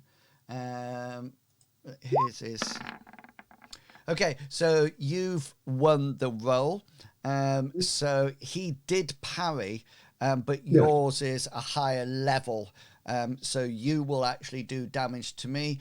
You'll have one special that can be a crit if you wish. And then so it'd be special hit location damage, please. well, I've changed what I was going to do. Because how do you do this? And he's thinking about just sweeping the leg. Yeah. And tripping this guy up, but then he sees a small chink in the armor and thrusts for it, doing max damage. Okay. You can see this chink in the armor, and it is on his one. On his left leg. Right leg. Sweeping the Right leg. leg. Sweeping the leg.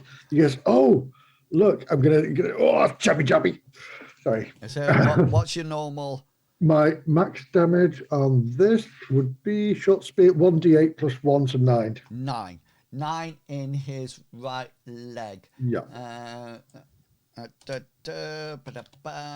Okay, you actually find a really nice chink in his armor just on the inner thigh, and you jab your blade in. That sort of like does a really deep cut. Maybe going for his femoral artery as well.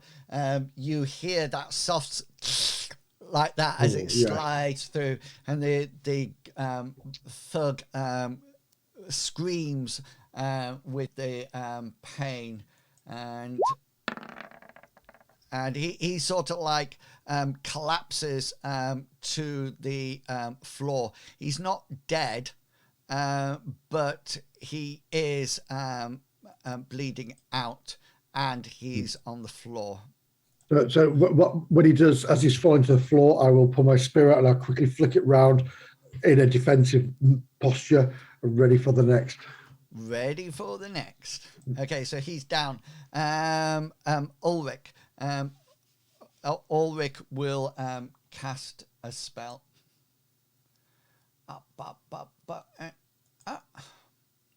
And he will cast this. Oh. Bummer. He'll use one of his luck points and see if he can cast it again. He probably doesn't need it, but it seems to be appropriate to do it. I think that's part of his personality that we know, is that this is the thing he wants to feel confident about. Like Bartleby always wants to roll his luck with failed healing checks. Yeah. Yeah. Why did I roll meditation? But anyway, it's 70 out of 73. His skill's 76, so it won't matter. So he's cast something on himself.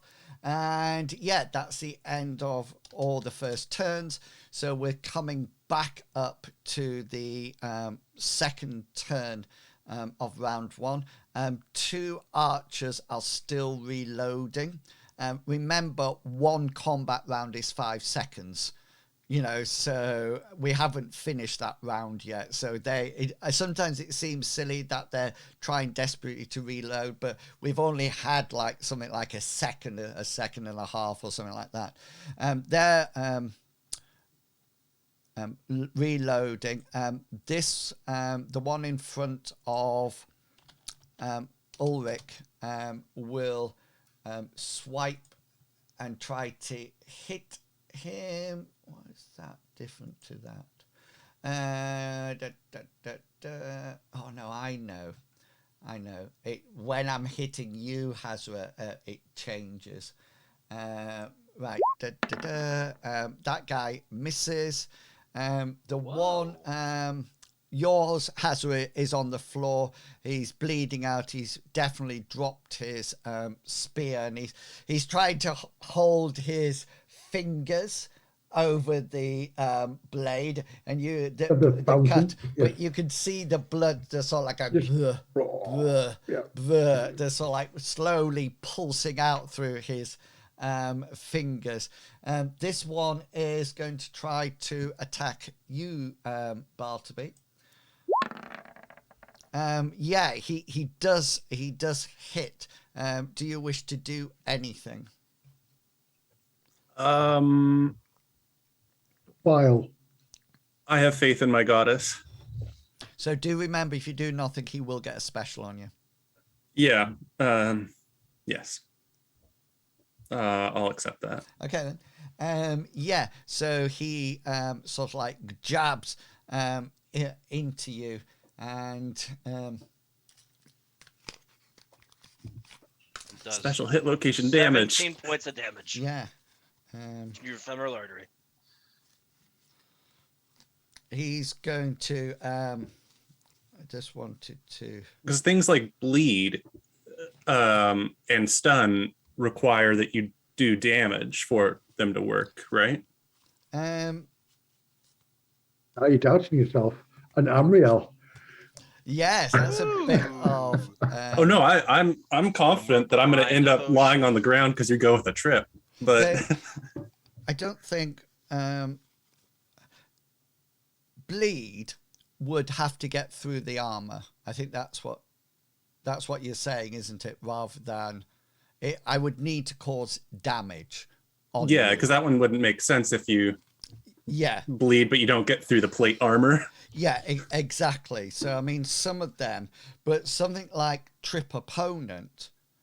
Oh yeah, that's what I thought you were going to use here. I thought I was going to flip my legs so that I can't touch Cyrus. Exactly.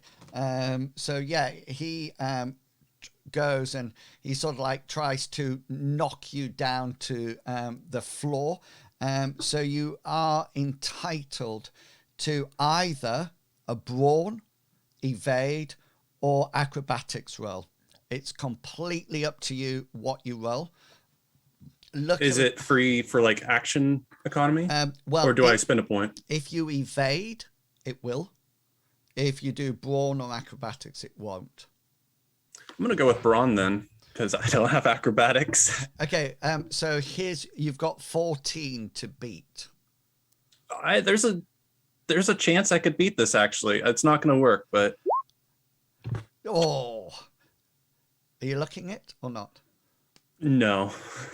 Okay, so I'm okay with being on the floor. He sort of like comes in and sort of like flicks. He sort of like goes to stab you and then flicks it round, and you sort of like feel your legs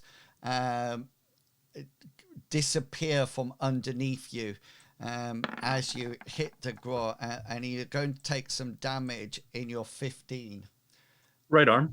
Right arm. Give me some damage. The damage is going Right to on be the 8 elbow. points, which won't get through your shield.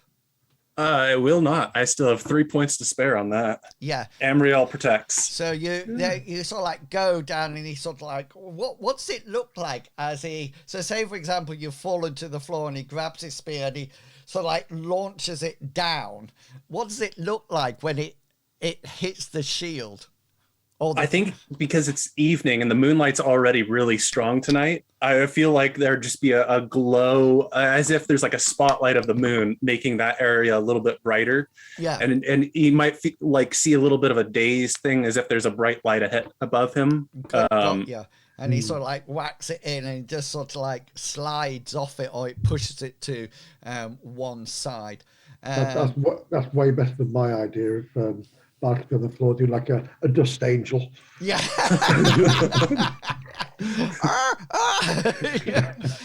Cyrus, you see Bartleby go down next to you. Oh, look, it looks like the chess piece is now your head. It's Frank Castle. Yeah. And now his head looks like a rook. Yeah. Darth says, praise be to Amriel, just so you know. Indeed. We're both loading up. And yeah, that's it, isn't it? Because I've had a go at Cyrus and Mist. So Bartleby, we're up to you. Come on, mate. It is a further step harder in difficulty if I try and cast a folk magic while Cyrus is in combat and I'm laying on the ground, right? Well, it'll probably be A formidable? yeah, if that, because you're down and this guy's over the top of you with a spear. So you're going to be looking at that spear rather than where Cyrus is. So, I mean, you can try. I think it's going to be even harder than formidable. Yeah, and don't forget Cyrus is moving his feet around. Yeah. I'm a spry little guy. I'm going to go for my classic intimidation method. I think I would like to use my last action point for this combat round to stand in defiance. I'm not afraid of his spear. Knock me down again. You need to do the hero pose. Go. You audibly just like. Ah! Yeah, and don't forget to turn your head to the left. Okay. Trip me again. He sort of like this guy tries to stab you, and there's this glow of moonlight, and then he sees his spear doing nothing, and then so he's tripped you up, and you're out of the fall, and then all of a sudden you sort of like almost like come back up, you know, and sort of like rise in front of him again. And yeah, Cyrus, you're up. I'm going in for the attack with my big, nice, meaty glaive. Nice. Roll away. Let's do it. Let's dance, buddy. Yeah, that's hit. So I need special hit location damage. I don't have any action. That is a beautiful roll. I know, nice right? roll. I'm gonna press advantage. Or I'm gonna beat his ass. Okay, yeah. Press advantage. So my next turn, I can't do anything. Of course, yes. 2. Ooh, yeah, in his leg.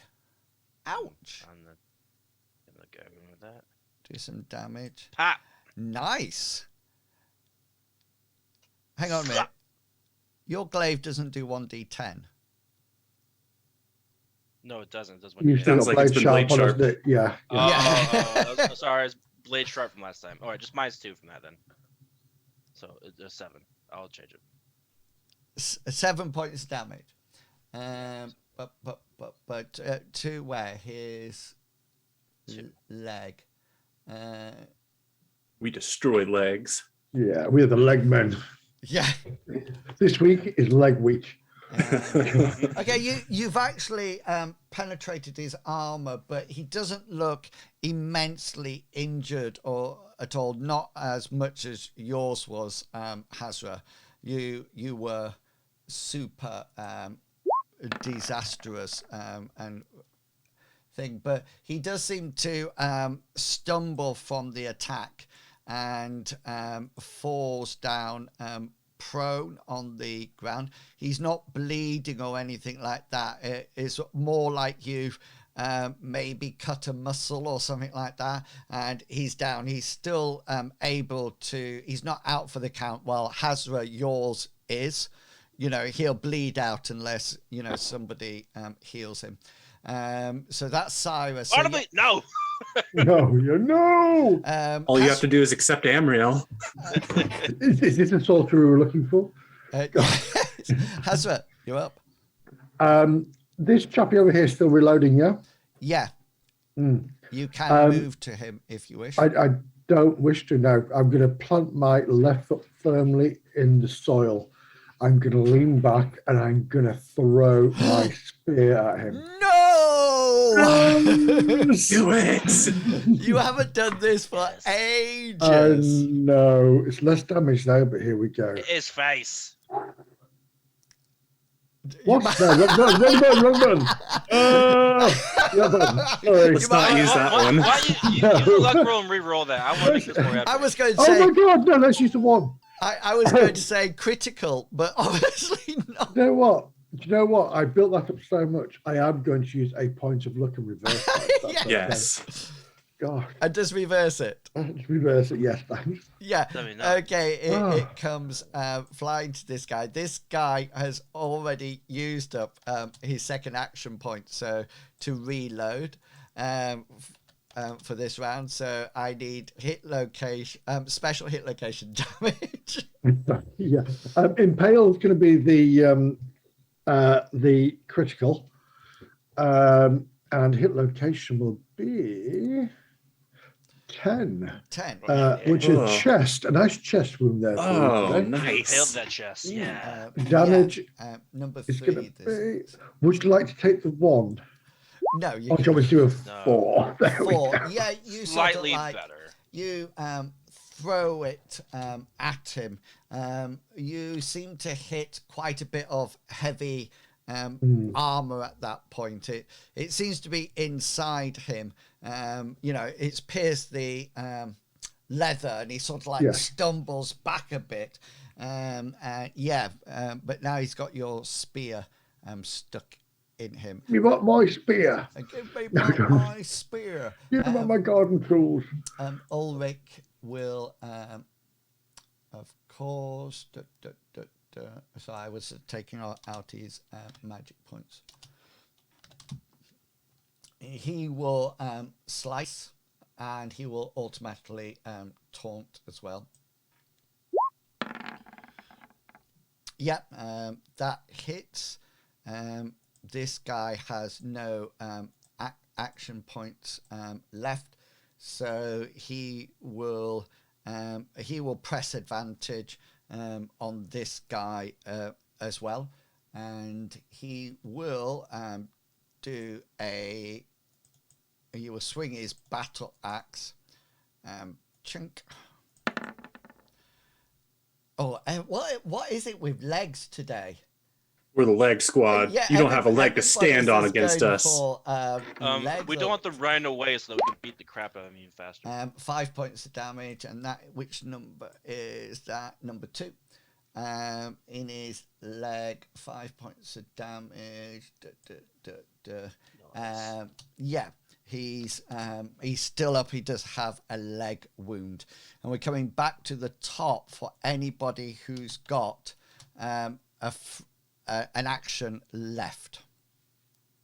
I don't have actions for the thugs. Bartleby, you only have 2. Cyrus, do you have an action left? I do. And I'm going to use that action to slice this mofo in front of me. Yeah, cool. And slice him up like charcuterie.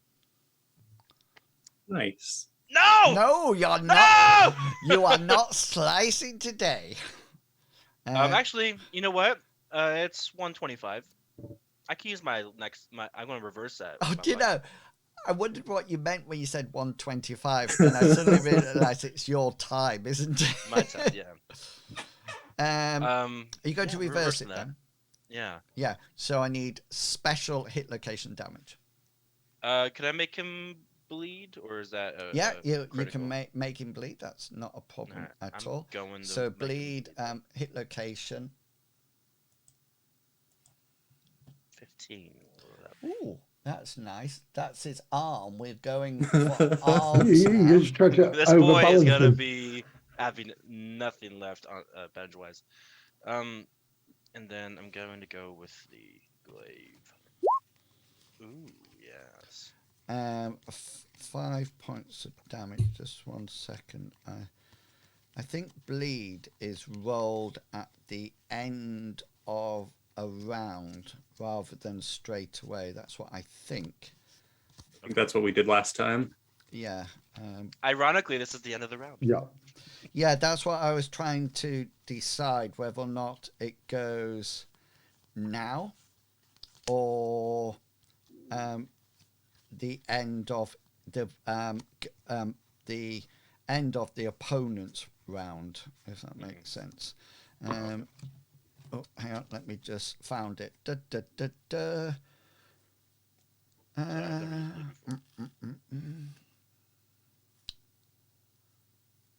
Okay, I'll do it at the once everybody's finished. I'll do it then. But let me just put this guy's down on the ground, but I'll put a drop of blood on him as well, so I know it's bleeding.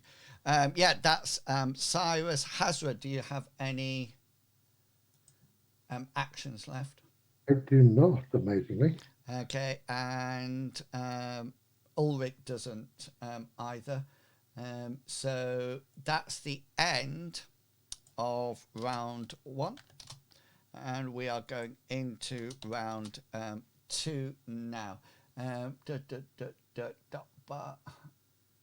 I think I need to roll it now. The attack is the blow.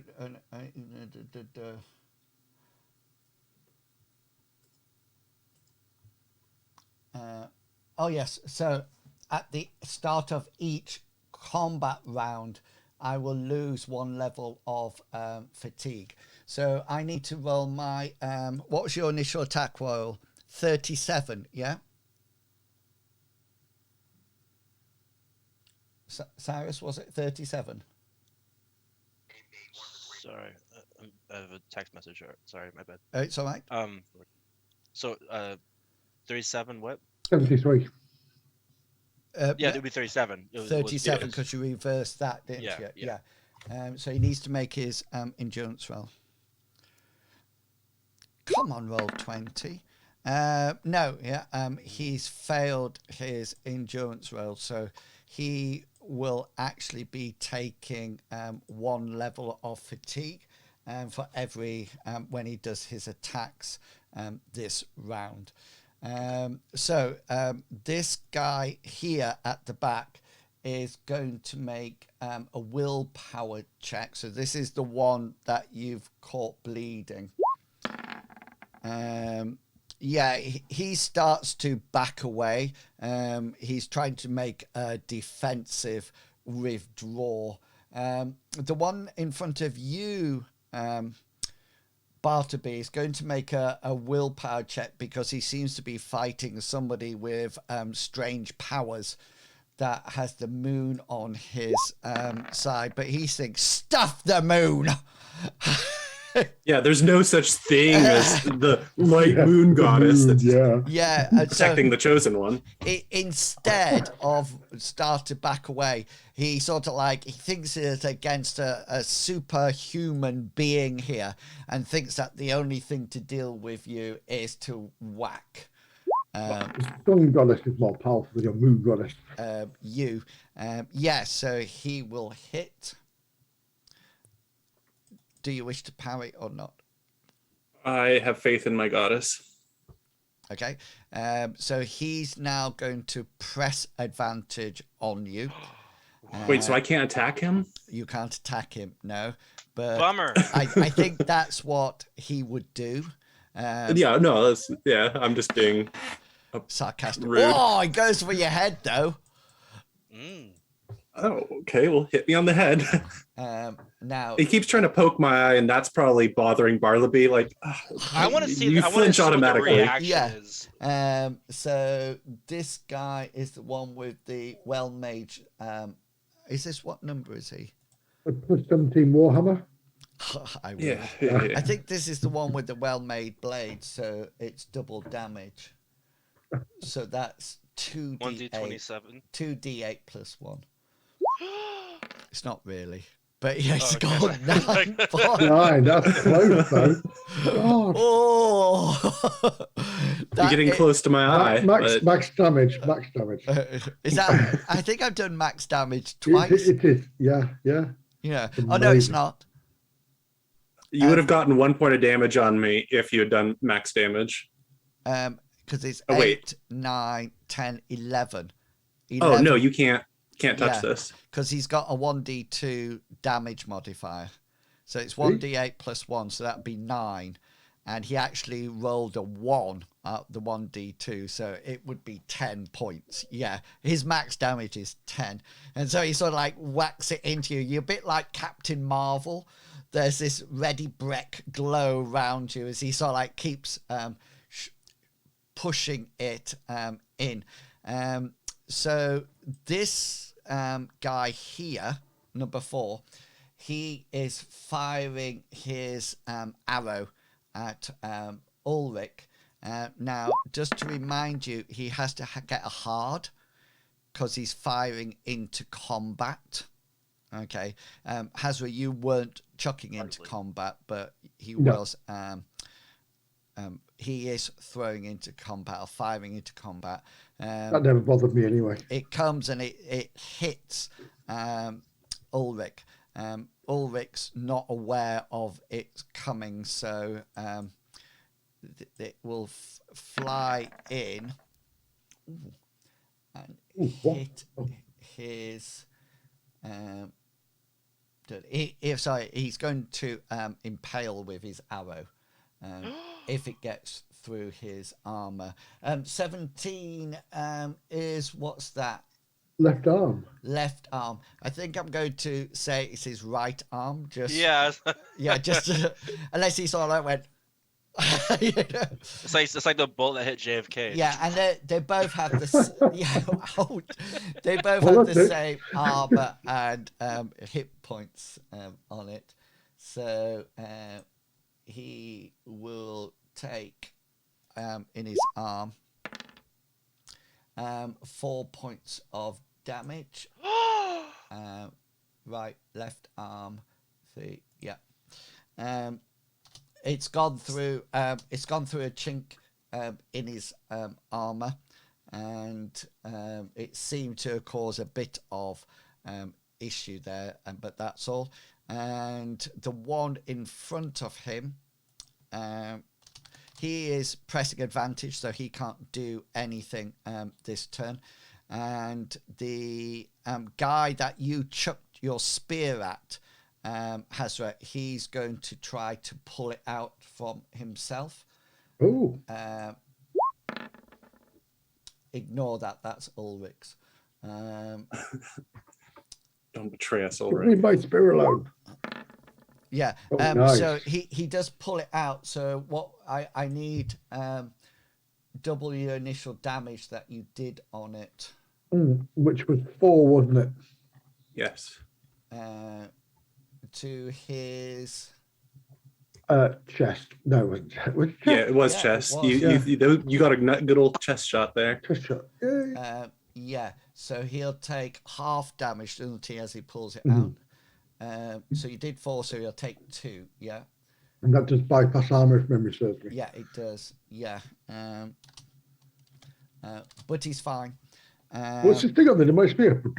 Yeah, he just sort of like looks at it and he holds onto it with 2 hands and just cracks it over his knee and throws it back into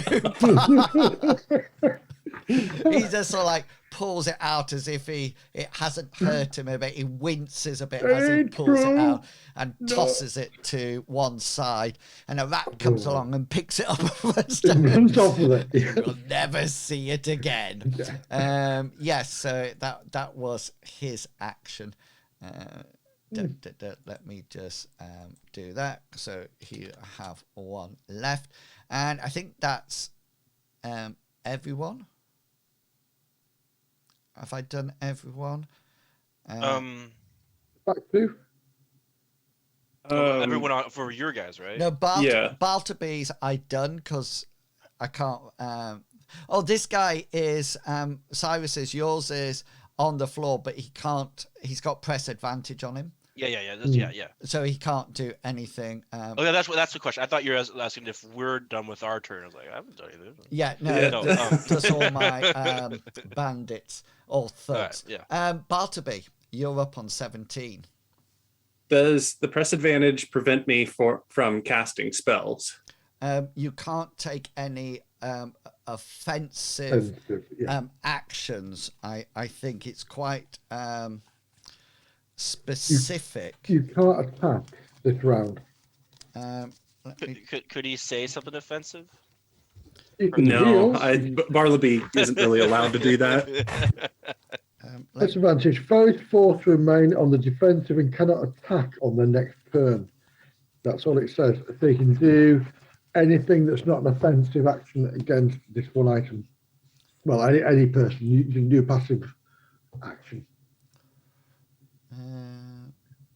I guess my question here is I'd like to cast Blade Sharp on one of my pals, Hazra or what's his name?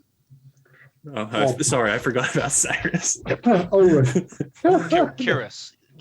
I think his name is. Cyrus is actually the one I was more wanting to touch, but if I accidentally hit Hazra, that would be... mean, it says... Well, I don't have a weapon on me at the moment, so... That's it. Yeah. I think to me, the words that it says, the words that it uses, the attacker pressures his opponent, so that his foe is forced to remain on the defensive and cannot attack on the next turn. I'm going to say one thing here, and purely neutral here. I think when you press an advantage, you're waving a sword in front of somebody's face, or you're waving a spear, whatever. So you're there going, and you're really pushing it. So I think trying to cast a spell at that point is going to be like, what the bloody, you're not going to be like that. So I think I don't think it would be possible to play devil's advocate. That's actually what I was thinking as well. Yeah. Me too, so that's fine. Yeah, that's all right. Well, I think he could do whatever he wants. So screw you, I'm going home. So Bartleby, what would you like to do? I guess if I don't already have my club drawn, that's probably the reaction, I think. Do not! Yes, do it. Hey, actually, you know what? Do this. Hit me with the club. No, I mean like to pull it up to like try and like get it out of his face would probably be a reactive. You could take 17 to draw your club, and it would be so funny if you actually parry, get a critical, and disarm.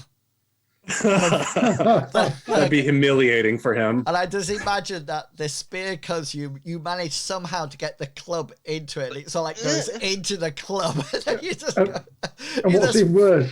What's even worse is this club looks pristine. Yeah, like it's never been used. And it's a one-handed club, isn't it? Yeah. Yeah. Okay, Cyrus, it's up to you. I'm gonna attack the person in front of me. Yeah, and smack him around some more. He's on the ground, so it'll be easy for you to overbear him and. It's gonna get frustrating for him. That's hits. This is my press advantage round, but I can try desperately to defend. He's in quite a bad way, this guy, and he's parrying to save his life, which he does. And hang on. Yes, he still does, because he's at hard now. So he still manages to sort of like block it out of the way, and we're both medium weapons, so no damage is taken. But you're standing slightly above him, because he's on the floor, and he's sort of like whacking him down. And Hazra. Now let me know if I can do this, but in one fluid motion, I want to go this way while pulling out my scimitar, and hopefully, could I take a swing, or would be pulling a scimitar out my sheath be a turn? So drawing a weapon is an action. Yeah. You could, but you can combine it with moving. Yeah. That's fine. I'll move to engage in that case. Then. Okay. So can you attack diagonally with your weapon? I have to do this though. I have to go. And I can do it with this diagonal as well, like that. And but I can't do that. Ulrich will whack his opponent. His fights often last a long time, because he's like, whoa, it doesn't now. So his opponent will try to this guy's press advantage, isn't he? Yeah, he is, because that was my special last time, so he can't act this. He can act defensively. Yeah, thank you. So he actually parries, but because I've got the crit, I'm actually doing damage to him. And I could do Rather max, than two specials, he gets one special, doesn't he? yeah, and it could be a critical. So I can just roll max damage on him, and we will whack him in his 6. Which one is What's this? an arm? Number 2. Left leg. Left leg. Yeah, we're going for left leg. So it's 1d6 plus 1, and I don't have a damage modifier, so it's going to be 7 points. Yeah, which takes it down to 0 in that. So now this guy has to make an endurance check because he's at 0. So in order to succeed, he needs a critical higher than 1. That's what he needs to roll with his. And be done. So if this, I mean, the chances of this happening. Ooh, very bad. Very bad. So that was in the leg. So he drops to the floor as Ulrich plows down with him with his battle axe. He's on the floor, and yeah, that's the end of the first combat round 2, turn 1. So now we're going to turn 2. So the guy in front of you, Hazra, is going to he seems to have some like a knife or dagger, so he draws that. Oh, I wonder if he can pick up your spear. No. I would be so tempted, but he will That would be draw a special kind of hell for me. yeah, he will draw his knife. It's like a dagger knife. These two here, I'm going to say now that the 3 that are on the ground will either bleed out or try to run away. So this one on the ground, he can't actually run at the moment because he's got an injured leg. So he's sort of like staying still, almost like trying to back away from you, Cyrus, as you plow down on him. This one is reloading his bow. And yours. Yes, Bartleby, yours. Yes. Yours the one that's still in the fight. yeah, and he doesn't understand what is going on here. You're like a feeble priest, and he's trying desperately to injure you, but it seems as if you got moonlight on your side, and every time he goes to do it, it just like slides off. But he sort of like thinks, I've got to do this. And now he's so confused, he's not even hitting you now. And, you whip your club out, and he sort of like goes for your arm or something, but your arm's not there because you're drawing your club or something like that. Can I parry? Can I parry? Well, he's missed you. But I could still use a parry action to get a defensive special. You could. I want to say, Bartleby, this is entirely accidental. So if I succeed at this, it's not through skill. I just want you to actually win this and get a. Please. Go. Okay, I'm going to parry with my club accidentally because I'm just drawing it. What?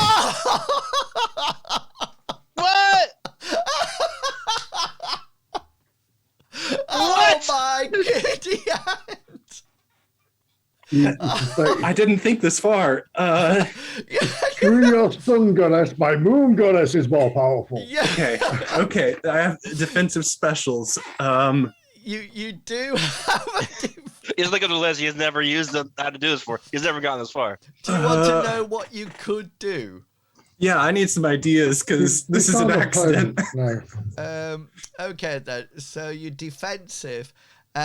You can use blind, Oh, yeah. compel surrender, damage weapon, disarm opponent, Scarfo.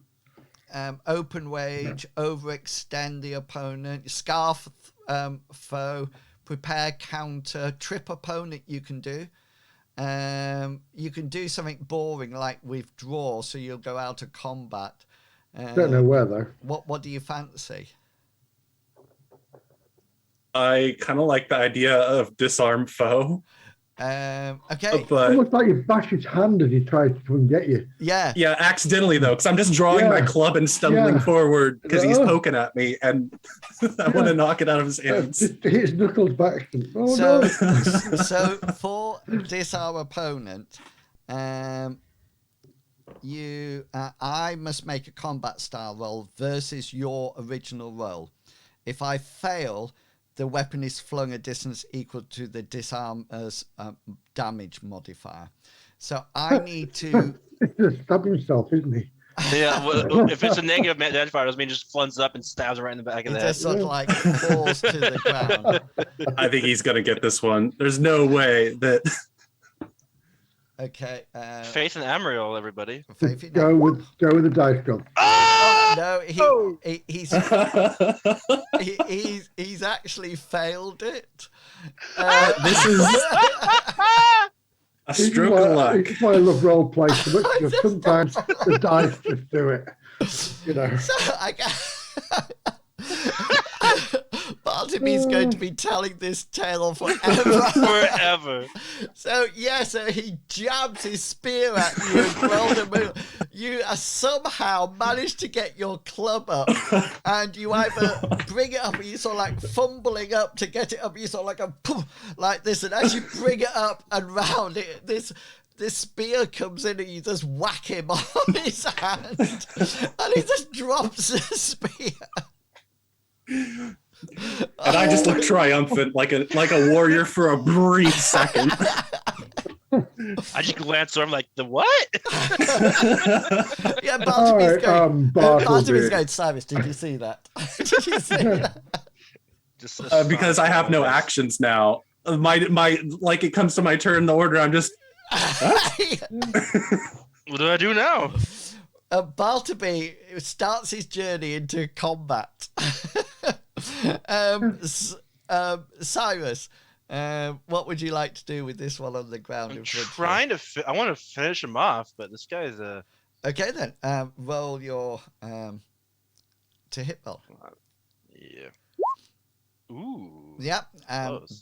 That's good enough. Really good roll. Yeah. He can defend with his spear. And he's defends with his spear. He's sort of like on the. Oh no, yes, he does still, because even though he's because it's hard. He still manages to defend, but you notice that he is slowing somewhat as he goes down. Hazra. But you should have Scimitar in hand, glancing down at my spear on the floor, I will thrust, or in fact, I will slash towards his dagger arm. Ouch. Slash away. Oh, there we go. Nice. That is a crit as well, isn't it? He's got he's got one action left because he drew his dagger as you came up. So he is going to try to parry it with it, but yours will be the bigger weapon. Oh, Nice. Very nice. You got 11, but you got the crit over my 10. So I need one special that can be a crit and a hit location from you. And then how big is your weapon?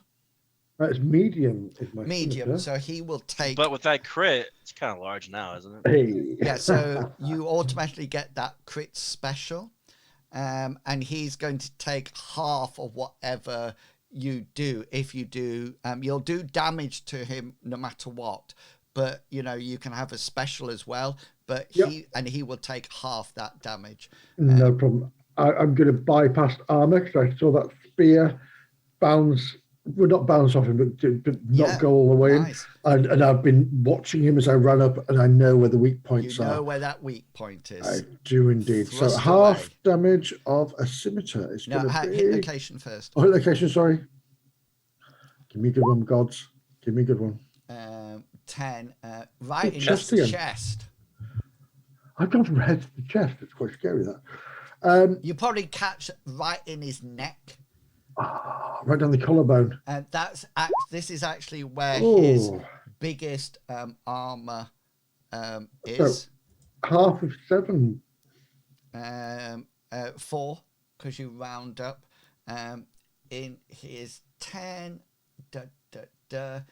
and that bypasses what he's got there. Right, that takes him down to 0. So this is his endurance check. He fails that, so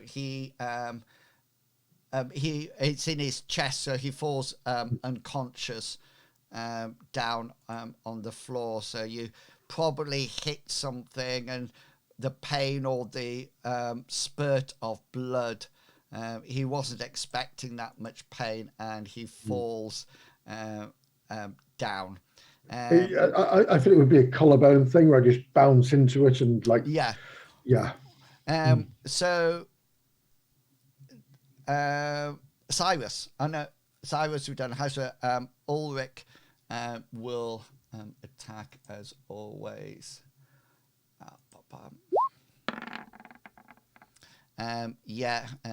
This guy does have a parry because he's pressed advantage, but he can parry up a sheet. Oh, yeah. Oh, look, nice. reversed. That's fair. So they interlock weapons. Okay, just looking at the time, I think you have definitely got the advantage here. Ulrich, Hazra, what do you want to do with yours? I'm going to leave him on the floor. I'm going to kick his weapon away, but I'm going to pick up my spear. Yeah. Do you want to keep him alive or not? Bartleby was talking earlier as we walked to the inn at some point of not having a bloodbath. And yeah, the one in front is all like bleeding. yeah. I didn't think you'd get trapped in an ambush of murder and hate. Bartleby can't see, so I would dispatch him. Yeah. As I reached my spear, he touched my spear. Yeah. Yeah. So you dispatch yours. This one here will flee, turn around and flee. But just 1 second. Is that the one that I defeated in combat, hand-to-hand combat? It's the one that was firing arrows at Ulrich. Can't do that. Okay, yeah. He sort of like runs away while Ulrich plants his battle axe in this one in front of him. Yours, Cyrus, you're going to finish yours off hacking away. Bartleby, is there anything you want to do? This guy will flee otherwise. There's not really anything I can do. If he flees, I won't. Says the person who's just disarmed an opponent. It was an accident.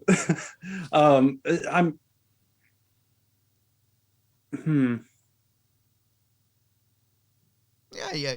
You've done well in combat, and so I'm just thinking I could stun him and give my allies a chance to interrogate him, but it's also. Yeah, you know what? I'm going to go for it. The rage of Amriel is on me. Okay, so he... Yes. What we'll say is that on his 20, he starts to head off. Okay, so you then need to do your shock as he gets away from you. That will hit. He does have an action point to evade. So May as well. as it comes down onto him, he doesn't. He misses him, or it hits him. He doesn't evade it. So I need what's special now.